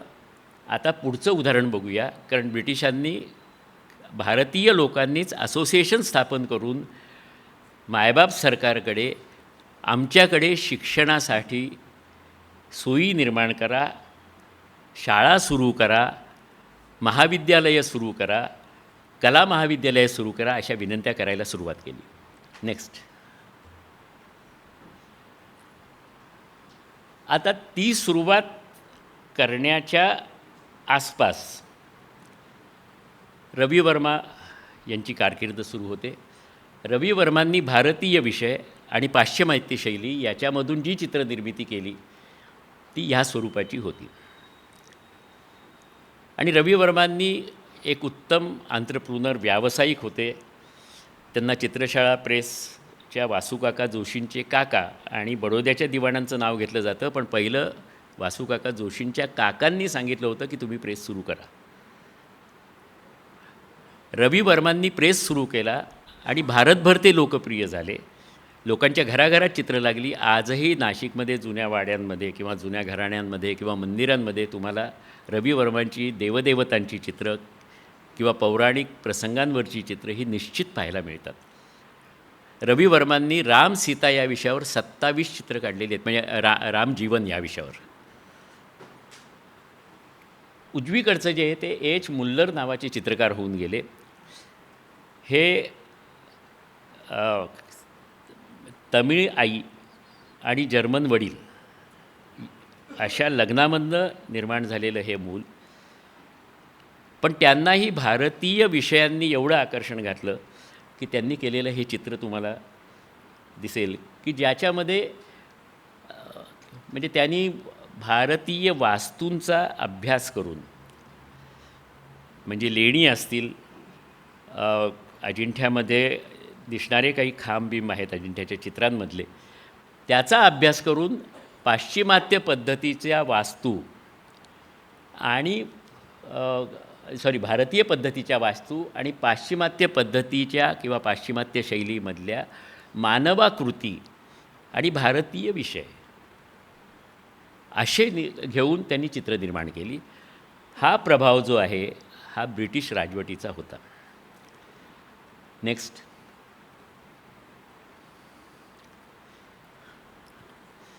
आता कलकत्ता स्कूल ऑफ आर्ट सुरू झालं. पहिलं मद्रासला सुरू झालं, त्यानंतर कलकत्ता स्कूल ऑफ आर्ट सुरू झालं. 2 मार्च 1857ला जे स्कूल ऑफ आर्टची स्थापना झाली आणि त्यानंतर लाहोरला 1896च्या दरम्यान झालं. हे कलकत्ता स्कूल ऑफ आर्ट सुरू झालं त्याच्याबद्दलची, म्हणजे ते सुरू झालं त्याची आत्ताची जी बिल्डिंग आहे त्याचा हा फोटो आहे. नेक्स्ट. आता कलकत्ता स्कूलमधनं जो पाश्चिमात्य प्रभाव पडला 1854मध्ये ते सुरू झालं आणि 1910च्या दरम्यान निर्माण झालेली ही चित्रं आहेत, ज्यांना बॉम्बे आर्ट सोसायटी ही 1888मध्ये स्थापन झालेली. त्याचं गोल्ड मेडल आणि गव्हर्नर्स प्राईज हे देशात अत्यंत प्रतिष्ठेचं मानलं जाईल. त्या प्रदर्शनांमध्ये बक्षीस मिळालेली ही 2 चित्रं आहेत. डावीकडचं आहे JP गांगुली आणि हे हेमेंद्रनाथ मुजुमदार म्हणून. आता ह्याच्यावर पूर्णपणे पाश्चिमात्य प्रभाव दिसतो. मुल्लरांच्या चित्रात विषय भारतीय, मानवी आकृतीची शैली पाश्चिमात्य, तंत्र पाश्चिमात्य, पण वास्तू काढताना भारतीय जुन्याचा आधार घेत त्यांनी केलेला आहे, जे रवी वर्मांमध्येही फार आढळत नाही. पण रवी वर्मांनी मराठी स्त्री किंवा मराठी वेशामधले स्त्री पुरुष रंगवले, त्यामुळे नऊवारी साडी रवी वर्मांच्या चित्रामध्ये हमखास दिसते. पण याच्यामध्ये हा विषय आता कलकत्त्याचाच आहे, हुगळी नदीमधलंच दृश्य आहे. किंवा आता ही बंगाली स्त्री ओलेती म्हणून, आणि त्यांच्या एका ओलेती चित्रावर फार मोठा वाद झाला होता. त्यांनी अशी 4-5 चित्रं केली होती, याला बॉम्बे आर्ट सोसायटीचं बक्षीस मिळालं होतं. आता ह्याच्यामध्ये विषय भारतीय आहे पण पूर्णपणे पाश्चात्तीकरण आहे. नेक्स्ट. 1896च्या दरम्यान E.B. हॅवेल नावाचे एक विचारवंत जे स्कूल ऑफ आर्टचे प्रिन्सिपल कलकत्ता स्कूल ऑफ आर्टचे प्रिन्सिपल झाले. आणि E.B. हॅवेल यांनी तिथला संपूर्ण शिक्षणक्रम बदलून टाकला. अवनींद्रनाथ टागोरांना बोलवून आणलं आणि कलकत्त्यामध्ये जी बंगाल रिवायवलिस्ट स्कूल ही कला चळवळ सुरू झाली, त्याच्यामधले 3 महत्त्वाचे चित्रकार, मधलं हे भारतमाता हे चित्र अवनींद्रनाथांचं अतिशय प्रसिद्ध आहे. डावीकडचं नंदलाल बोसांचं आहे आणि क्षितेंद्रनाथ मुजुमदारांचं आहे. म्हणजे इथे पूर्णपणे भारतीयत्व ह्या संकल्पनेचा विचार आणि चित्राचं तंत्र जे आहे ते मात्र वॉश टेक्निक आहे. म्हणजे कागदावर जलरंगाचे पातळ वॉश द्यायचे, त्यानंतर तो कागद चक्क धुवून काढायचा, पण त्या कागदामध्ये रंग काही थोडासा मुरायचा आणि तो मुरलेला जो रंग असायचा त्याचा आधार घेत परत रंग लावायचा, परत धुवायचं. असं 10, 12, 15, 20, 25 वेळा चित्रकाराचं समाधान होईपर्यंत तो काम करायचा आणि नंतर नाजूक रेषेमध्ये काही त्याच्यावर अलंकरण करून किंवा त्यातले आकार स्पष्ट करत ते चित्र पूर्ण व्हायचं. ही पद्धत जी आली ती चीन आणि जपानमधून आलेली आहे वॉश टेक्निक ही, पण पुन्हा त्या एशियन कंट्रीज आहेत. आणि ते तंत्र आणि भारतीय विषय याच्यामधनं बंगालची जी रिवायवलिस्ट मुवमेंट होती ती चांगली फोफावली. त्याला पार्श्वभूमी होती ती बंगालमध्ये जे काय स्वातंत्र्याविरुद्धचा लढा सुरू झाला त्याची ही पार्श्वभूमी होती. आणि बंगालच्या फाळणीनंतर तर ते अधिक जोमाने वाढायला लागली. नेक्स्ट, आता ही जे स्कूल ऑफ आर्ट ज्यावेळेला बांधलं गेलं तेव्हाची बिल्डिंग 1878मध्ये ही बिल्डिंग बांधली गेली. जे स्कूल ऑफ आर्टमधनं कशा पद्धतीची चित्र निर्माण व्हायची पुढच्या स्लाईडमध्ये आपण बघूया. नेक्स्ट, हे डावीकडचं जे आहे ते पेस्तनजी बोमनजी म्हणून चित्रकार होऊन गेले, जेचेच विद्यार्थी होते आणि हे एक स्त्रिंदात म्हणून हे गोव्यातून आलेले. पेस्तनजी बोमनजींच्या चित्रात बॅकग्राऊंड जर बघितलीत तर तुम्हाला थोडंसं अजिंठ्याच्या चित्राचा थोडासा भास होईल. उजवीकडे वरती बघा. आणि त्याचं कारण असं की ग्रिफिथ्स नावाचे जे प्रिन्सिपल होते त्यांनी अजिंठ्याच्या चित्रांच्या प्रतिकृती करण्याचा जो प्रोजेक्ट केला त्याच्यावर पेस्तनजी बोमनजींना सुपरवायझर नेमलं होतं. आणि पेस्तनजी कुटुंबासकट तिकडे जाऊन राहिले होते. आणि हे चित्र कदाचित त्यांनी फरदापूरमध्ये बनवलं असावं, कारण अजिंठा त्यावेळेला जंगल होतं दाट, तिथे रात्री राहणं शक्य नव्हतं.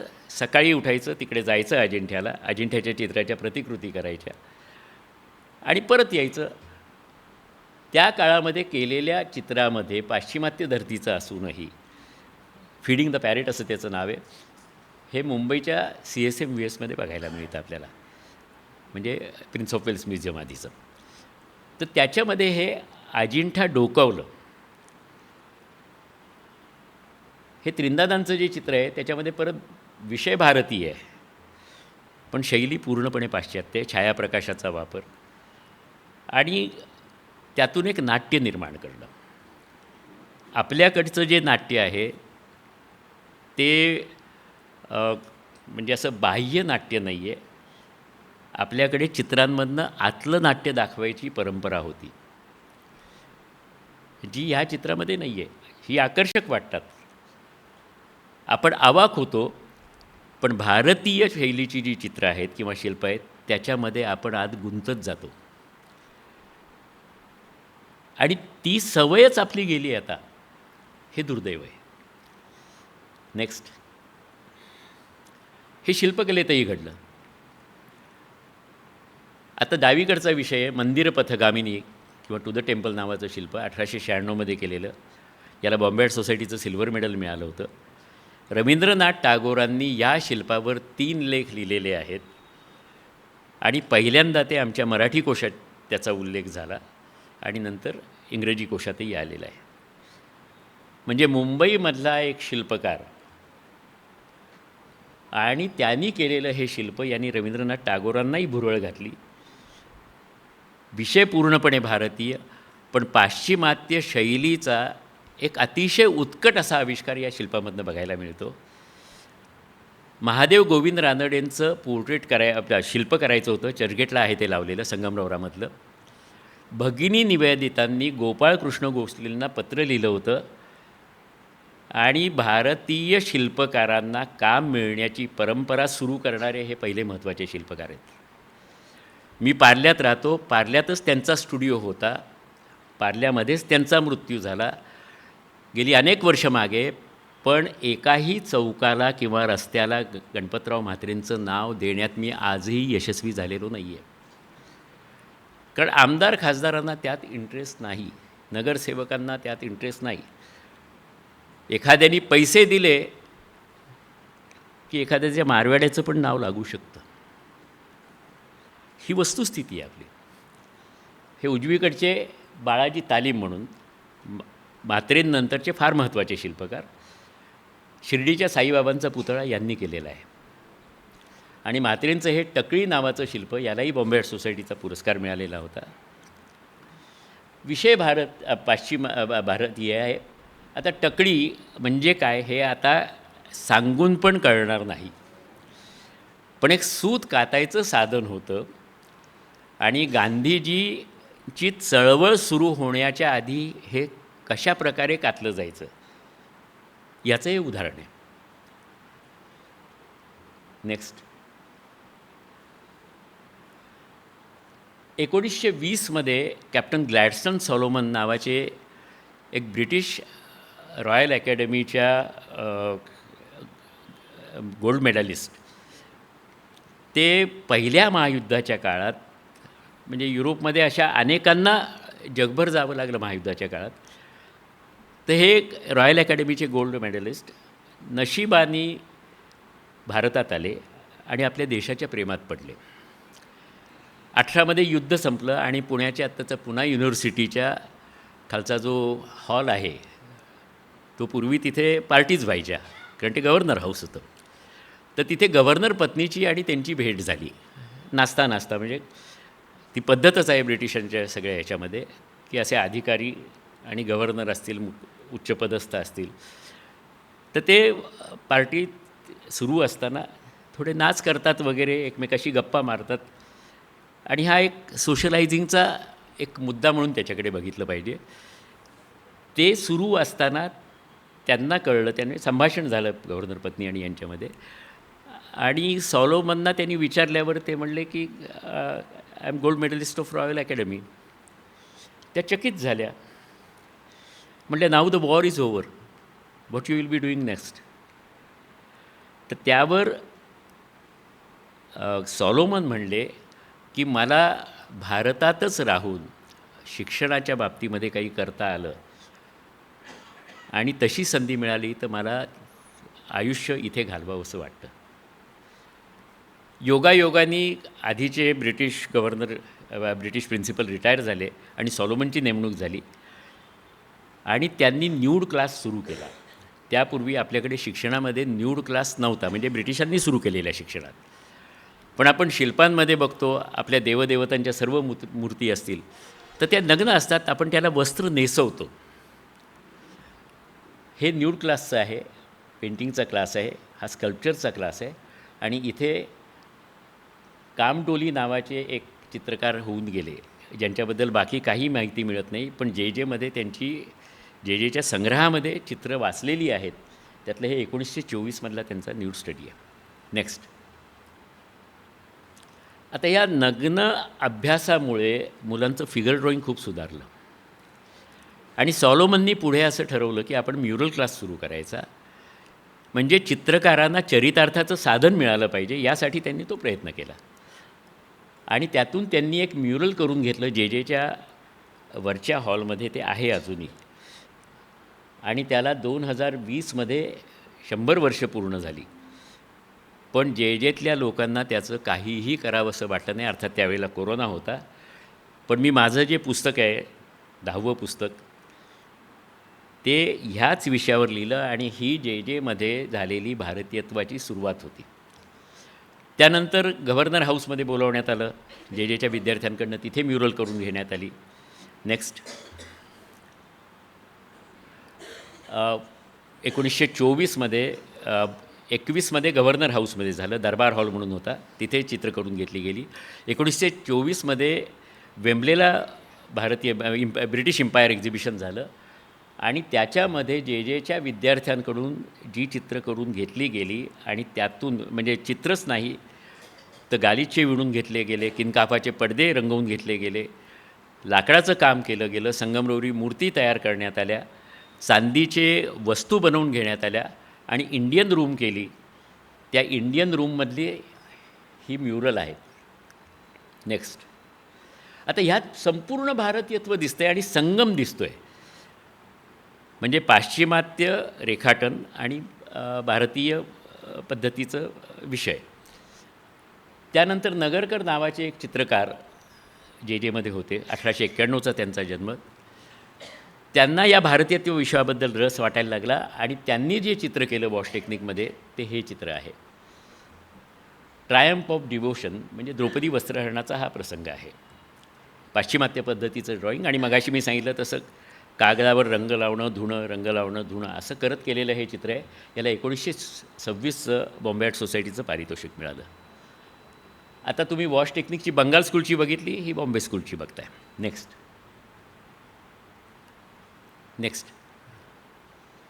सॉरी आधीचं घ्या जरा. हे त्यांना 1927चं गोल्ड मेडल मिळालेलं पेंटिंग आहे आणि 5 फूट बाय 3 फूट आकाराचं हे चित्र आहे. म्हणजे कल्पना करा की एवढ्या आकाराचं चित्र रंग लावणं धुणं हे कसं केलं असेल. आणि आत्ताचं जे माझं पुस्तक आहे आज ज्याचं प्रकाशन झालं त्याच्यात मी नगरकरांवर पहिल्यांदा लिहिलं आणि त्याचं कारण कोरोना काळात काहीच करणं शक्य नव्हतं. तर नगरकरांच्या मुलांनी मला एक अल्बम दिला होता जो नगरकरांनी तयार केला होता. त्या अल्बममध्ये माय लाईफ असं त्याच्यावर लिहिलेलं आणि त्याच्यात त्यांनी काही फोटो चिकटवले होते, काही कविता होत्या आणि काही त्यांची पेपरमध्ये आलेली कात्रणं वगैरे होती. ह्या चित्रासंदर्भामध्ये त्यांनी ते कसं केलं याबद्दलच्या थोड्या काही रीडिंग बिटवीन द लाईन्स हे करावं लागलं आणि हे चित्र नागपूरच्या म्युझियममध्ये आहे. तेजस गर्गेच ते सांभाळत आहेत. नेक्स्ट. आता तिथे जी बघितली ती आपण वॉश टेक्निकमधलं नगरकरांचं चित्र बघितलं. नाथद्वारामधनं आलेले एक विद्यार्थी होते आहिवासी नावाचे. त्यांनी इंडियन मिनिएचरचं टेक्निक वापरून चित्र करायला सुरुवात केली. डावीकडचं चित्र आहे ते आहिवासींचं द मेसेज आणि उजवीकडचं आहे ते RG चिमुलकर नावाचे एक चित्रकार होऊन गेले. व्हॅनगॉग एवढंच दुर्दैवी आयुष्य जगलेला हा भारतातला चित्रकार, त्यांचं नावही माहिती नाही आहे. प्रेमभंग झाला, वेड लागलं, ठाण्याच्या मेंटल हॉस्पिटलमध्ये मृत्यू झाला, तुकाराम वेड बुडाली त्यावेळेला. त्यांचं ह्या पुस्तकामध्ये दुसरं प्रकरण आहे. म्हणजे दुसरे जे चित्रकार घेतलेत ते चिमुलकर आहेत. हे गोव्याचे विलक्षण प्रतिभावंत चित्रकार. बाभ बोरकरांनी त्यांच्या मागे लागून त्यांच्याकडनं चित्र काढून घेतलं होतं आणि त्यांच्या कवितेच्या पुस्तकावर छापलं होतं. आणि एक सत्यकथेच्या अंकामध्ये मला फोटो मिळाला, तोही मी यात छापलेला आहे जुन्या अंकात. म्हणजे चिमुलकर दिसत होते कसे हेच माहिती नव्हतं. तो फोटो मिळाल्याबरोबर मी त्यांचा फोटो कोशात छापू शकलो आणि यात त्यांचं जीवन थोडक्यात लिहिलेलं आहे. नेक्स्ट. हे अशा पद्धतीने एका बाजूला चित्रकार तयार होत होते आणि 1928मध्ये इम्पिरियल सेक्रेटरिएट म्हणजे राष्ट्रपती भवन बांधलं गेलं आणि नॉर्थ ब्लॉक आणि साऊथ ब्लॉक आत्ताचं हे त्यावेळेला बांधलं गेलं. त्याला इम्पिरियल सेक्रेटरिएट असं म्हणायचे. त्याचं काम जे स्कूल ऑफ आर्टला मिळालं आणि त्याच्यामध्ये डावीकडे जे आहे ते जे काम पूर्ण झाल्यावर कसं दिसेल याचं केलेलं स्केच आहे. आणि भारतभर कॉम्पिटिशन डिक्लेअर केली गेली आणि ती कॉम्पिटिशन जे स्कूल ऑफ आर्टनी जिंकली आणि भारतीय शैलीत केलेली ही चित्रं आहेत. नेक्स्ट. आता ते भारतीयत्व पुढे कसं सुरू राहिलं तर हे गणपतराव म्हात्रेंचा मुलगा HG म्हात्रे, शामराव म्हात्रे म्हणून होते, त्यांनी आफ्टर अजंता स्टाईल असा त्याला टायटल दिलं आहे. पण याच्यामध्ये एक भारतीय पद्धतीची नृत्यांगना त्यांनी शिल्पात घडवलेली आहे. 1926मध्ये याला बॉम्बे आर्ट सोसायटीचं गोल्ड मेडल मिळालेलं आहे. याच्यामध्ये वेशभूषा बघा, दागिने बघा, त्यात भारतीयत्व पूर्णपणे दिसून येतं. आणि उजवीकडचं चित्र आहे ते VS गुर्जर नावाचे चित्रकार होऊन गेले. ते विद्यार्थी असताना केलेलं 1927मधलं चित्र आहे. ते दुर्योधनाचा डेथ ऑफ दुर्योधन असं त्याचं टायटल आहे. आणि या संपूर्ण चित्रामध्ये वरमाला घालणारी डावीकडे देवता दाखवलेली आहे. तर म्हणजे चित्रामध्ये किती वेगवेगळे आशय आणू शकतात चित्रकार, त्याचं एक उत्तम उदाहरण आहे. नेक्स्ट. आता एवढ्यावरच थांबलं नाही भारतीय विषय. भारतीय चित्रकारांनी किंवा चित्रकर्त्यांनी जी चित्र काढली त्याच्यामधले भारतामधले विविध धर्माचाही अंतर्भाव केला. त्रिंदादांची मुलगी, मगाशी जे पोर्ट्रेट बघितलं, त्यांची अँजेला त्रिंदाद नावाची मुलगी, तिने हे ख्रिस्त जीवनावरचं केलेलं चित्र आहे. आणि उजवीकडे ते नागेशकर नावाचे चित्रकार, यांनी म्हणजे शिक्षण संपलं जेतलं, मग ते फ्रान्सला शिकायला गेले. नंतर तिथे त्यांचा स्टुडिओ होता. नंतर जर्मन मुलीशी त्यांचं लग्न झालं आणि ते तिथेच स्थायिक झाले. दुसऱ्या महायुद्धाच्या काळात फ्रान्स आणि जर्मनीमधला स्टुडिओ उद्ध्वस्त झाला, पण त्या युद्धाच्या काळामध्ये त्यांनी रंगवलेलं हे चित्र आहे वॉश टेक्निकमधलं. जे जे जेमध्ये शिकले होते ते त्यांनी कित्येक वर्ष उलटल्यानंतर रंगवलेलं आहे. अँजेला त्रिंदादांचं पण तसंच आहे की त्यांनी ख्रिस्तजीवन जे रंगवलं ते बरीच वर्ष उलटली, पण त्यांच्या मनामधनं जे शिकलो ते गेलं नाही. नेक्स्ट. हे शिल्पामध्ये कसं घडलं ह्याचं उदाहरण आहे. रिलीफ स्कल्पचर म्हणतात, उत्थित शिल्प. तर त्याच्यामध्ये हा संगम कसा झाला, म्हणजे भारतीय रेषा आणि मानवी शरीराचा अभ्यास याच्या संगमामधनं ही घडलेली 2 शिल्पं आहेत. नेक्स्ट. हे जांभळीकर म्हणून चित्रकार होते, वाय के शुक्ला म्हणून होते. म्हणजे किती वेगवेगळ्या प्रकारे वेगवेगळे विषय घेतले गेले. नेक्स्ट.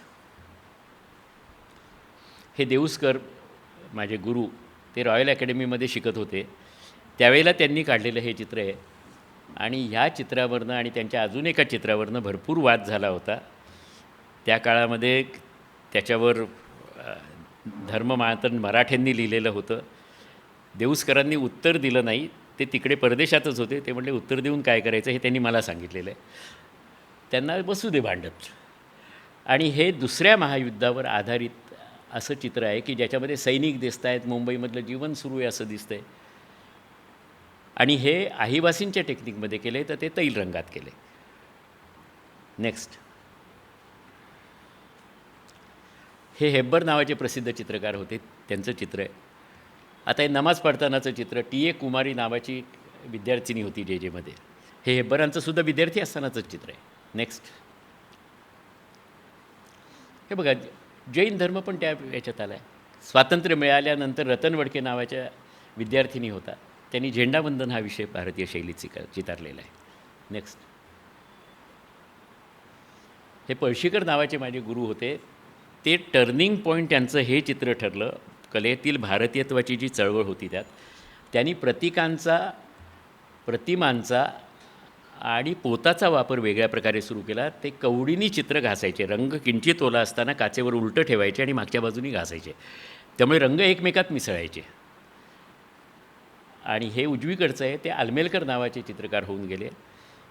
आलमेलकर हे आदिवासींमध्ये जाऊन आदिवासींसारखंच जगायची इच्छा ठेवून जगलेले चित्रकार, भारतभर फिरलेले.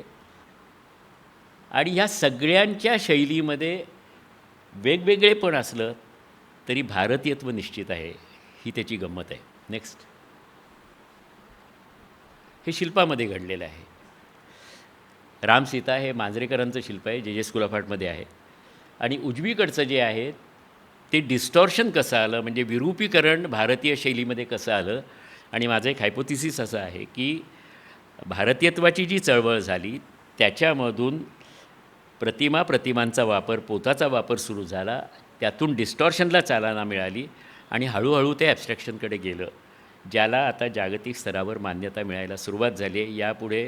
यापूर्वी अशा पद्धतीचं प्रतिपादनही कुणी केलेलं नाही आहे. आणि मला त्यावेळेला जेव्हा मी केलं तेव्हा वेड्यात काढलं गेलं. आमच्या कमिटीतलेच लोक, what you are talking Suhas, असं मोठे चित्रकार किंवा फिरोजा गोदरेजसारखे विद्वान बाई, त्याही म्हणायच्या. दादीबा पंडोलसारखा पण म्हणायचा, जो ऑक्शन हाऊस चालवतो, त्यांनीच आमचा इंग्रजी कोश केला. तर ते म्हणायचे, पण आता त्यांना पटतं आहे कारण परदेशातल्या लोकांना ते पटलं आहे. आणि सदबीजनी आमचा इंग्रजी कोश प्रसिद्ध झाल्यावर तिकडचा एक ऑक्शन त्याच्यावर मला लिहायला सांगितलं. मी म्हटलं हुसेन रजा सुजा, गायतोंडे यांच्यावर मी लिहिणार नाही. मी त्याच्या आधीच्या चित्रकारांवर लिहीन, त्यांचा फक्त उल्लेख करीन. कारण त्या पायऱ्या होत्या म्हणूनच हे चित्रकार इथपर्यंत पोचले. ते पायाचे दगड होते, त्यांना आपण विसरता कामा नये. आणि आपल्याकडे दुर्दैव असं आहे की रवी वर्मानंतर डायरेक्ट हुसेनचं नाव येतं किंवा प्रोग्रेसिव्ह आर्टिस्ट ग्रुपचं येतं. पण मधल्या काळात बरंच काही घडलेलं आहे. नेक्स्ट, ही गायतोंडेंची चित्र आहेत. त्यात भारतीयत्व आहे. ॲबस्ट्रॅक्शनकडे गायतोंडे कसे गेले त्याचं इथे पाऊलखुणा दिसतात. नेक्स्ट, आणि हे नागपूरमधला एक तरुण चित्रकार मोनल कोहाड, कोरोना काळात त्यांनी नगरकरांचं फक्त एक चित्र द्रौपदी स्वयंवराचं नागपूर म्युझियममधलं बघून भारतीयत्वाची कास धरली आणि तो आज अशी चित्र काढतो आहे. हे कोरोना काळात त्यांनी काढलेलं चित्र आहे. म्हणजे हा प्रवास अजून संपलेला नाही, हे फार महत्त्वाचं आहे. नेक्स्ट संपलं ना. हां, आणि तुम्हाला एक सांगण्यासारखी गोष्ट म्हणजे चिमुलकर जे मी सांगितलं त्यांची 2 चित्र नाशिकमध्ये आहेत. एक सावानामध्ये आहे आणि एक खाजगी संग्रहात आहे. ते मला या 2 दिवसामध्ये ते चित्र आणून दाखवणार आहेत. सावानामधलं जे चित्र आहे या दोन्हीची फोटोग्राफी मी करून घेणार आहे. चिमुलकरांचं चरित्र लिहावं यासाठी मी बरीच वर्ष साधनं जमवतो आहे. गोवा गव्हर्नमेंट सपोर्ट केलं तर ते चरित्र होईल आणि त्याच्यामध्ये ही दोन्ही चित्र घालायचा मी निर्णय घेतलेला आहे. इथल्या चित्रकारांनी तरी चिमुलकरांचं सावानामधलं चित्र जरूर जाऊन बघा. वागो कुलकर्णींनी ही चित्र गोळा केलेली होती आणि नाशिकमधली कला परंपरा वागो कुलकर्णींनी सुरू केली आणि त्यामुळे आजचं माझं हे व्याख्यान त्यांना मी अर्पण करतो.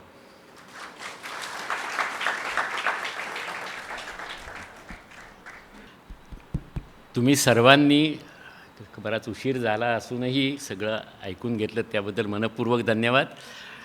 आणि आज सोनवणे सरांनी जे सांगितलं तर मला आता मी जे लिहितो आहे तो एक नवा ॲप्रोच मला त्याच्यामध्ये मिळाला. म्हणजे तुम्ही ते जलप्रसूतीचं जे सांगितलं तर त्या संदर्भात खरोखरीच संशोधकांनी नोंद घ्यावी आणि अशा गोष्टी सांगितल्या तरच भारतीय कलेचं महत्त्व पोचायला मदत होईल, ही माझी प्रामाणिक भावना आहे. कलेतील भारतीयत्वाची चळवळ या विषयावर सरांनी आपल्यापुढे चित्रांच्या माध्यमातून या ठिकाणी व्याख्यान व्यक्त केलं. अनेक जुन्या आठवणी आपल्यापुढे चित्रकारांच्या बाबतीतल्या सांगितल्या. अगदी अजिंठ्यापासून आत्ताच्या सावानामध्ये असलेल्या चिमुलकरांच्या चित्रापर्यंत आपल्या सर्वांच्या वतीनं आणि ज्योतिष ठोस आणि शंकराचार्य न्यासाच्या वतीनं सर मी आपले खूप खूप या ठिकाणी आभार व्यक्त करतो. आपण हे जोरदार टाळ्या वाजवून त्यांचं अभिनंदन करूया. आजच्या कार्यक्रमाला विशेष अतिथी या नात्यानं आपल्या मुक्त विद्यापीठाचे कुलगुरू आदरणीय प्राध्यापक डॉक्टर संजीव सोनवणे सर उपस्थित राहिले. त्यांची मी या ठिकाणी दोन्ही संस्थांच्या वतीनं मनपूर्वक आभार व्यक्त करतो. त्याचप्रमाणे खास मुंबईहून आजच्या कार्यक्रमाकरता आदरणीय तेजस गर्गेजी हे वेळ काढून आलेत. सातत्यानं प्रवास त्यांचा खूप चालू असतो. एक 4-6 दिवसापूर्वीच लंडनवरनं ते आलेले होते आणि तरी देखील दिलेला शब्द आपण पाळला पाहिजे आणि ते आज या ठिकाणी उपस्थित झालेत. दोन्ही संस्थांच्या वतीने सर मी आपले मनपूर्वक आभार व्यक्त करतो. सरांच्या पुस्तकाचे प्रकाशक अशोकराव कोठावळे आज आपल्यामध्ये येणार होते, परंतु काही महत्त्वाच्या शासनाबरोबर असलेल्या मिटिंगमुळे ते आज येऊ शकले नाही. त्यांनी आपल्या कार्यक्रमाला शुभेच्छा व्यक्त केलेल्या होत्या. सरांची अनेक पुस्तकं आहेत या ठिकाणी, ती खास सवलतीमध्ये उपलब्ध आहेत. आजचं जे पुस्तक या ठिकाणी नियतीचा विलक्षण खेळ हे जे पुस्तक आहे ते 500 रुपयाचं पुस्तक आज खास सवलतीमध्ये 400 रुपयाला आपल्याला उपलब्ध करून दिलेलं आहे. इतरही सरांची पुस्तकं आहेत, आपण त्याचा लाभ घेऊ शकता. पुन्हा एकदा आपल्या सर्वांचं पाहुण्यांचं या ठिकाणी आभार व्यक्त करून आजचा कार्यक्रम संपला असं मी जाहीर करतो. धन्यवाद.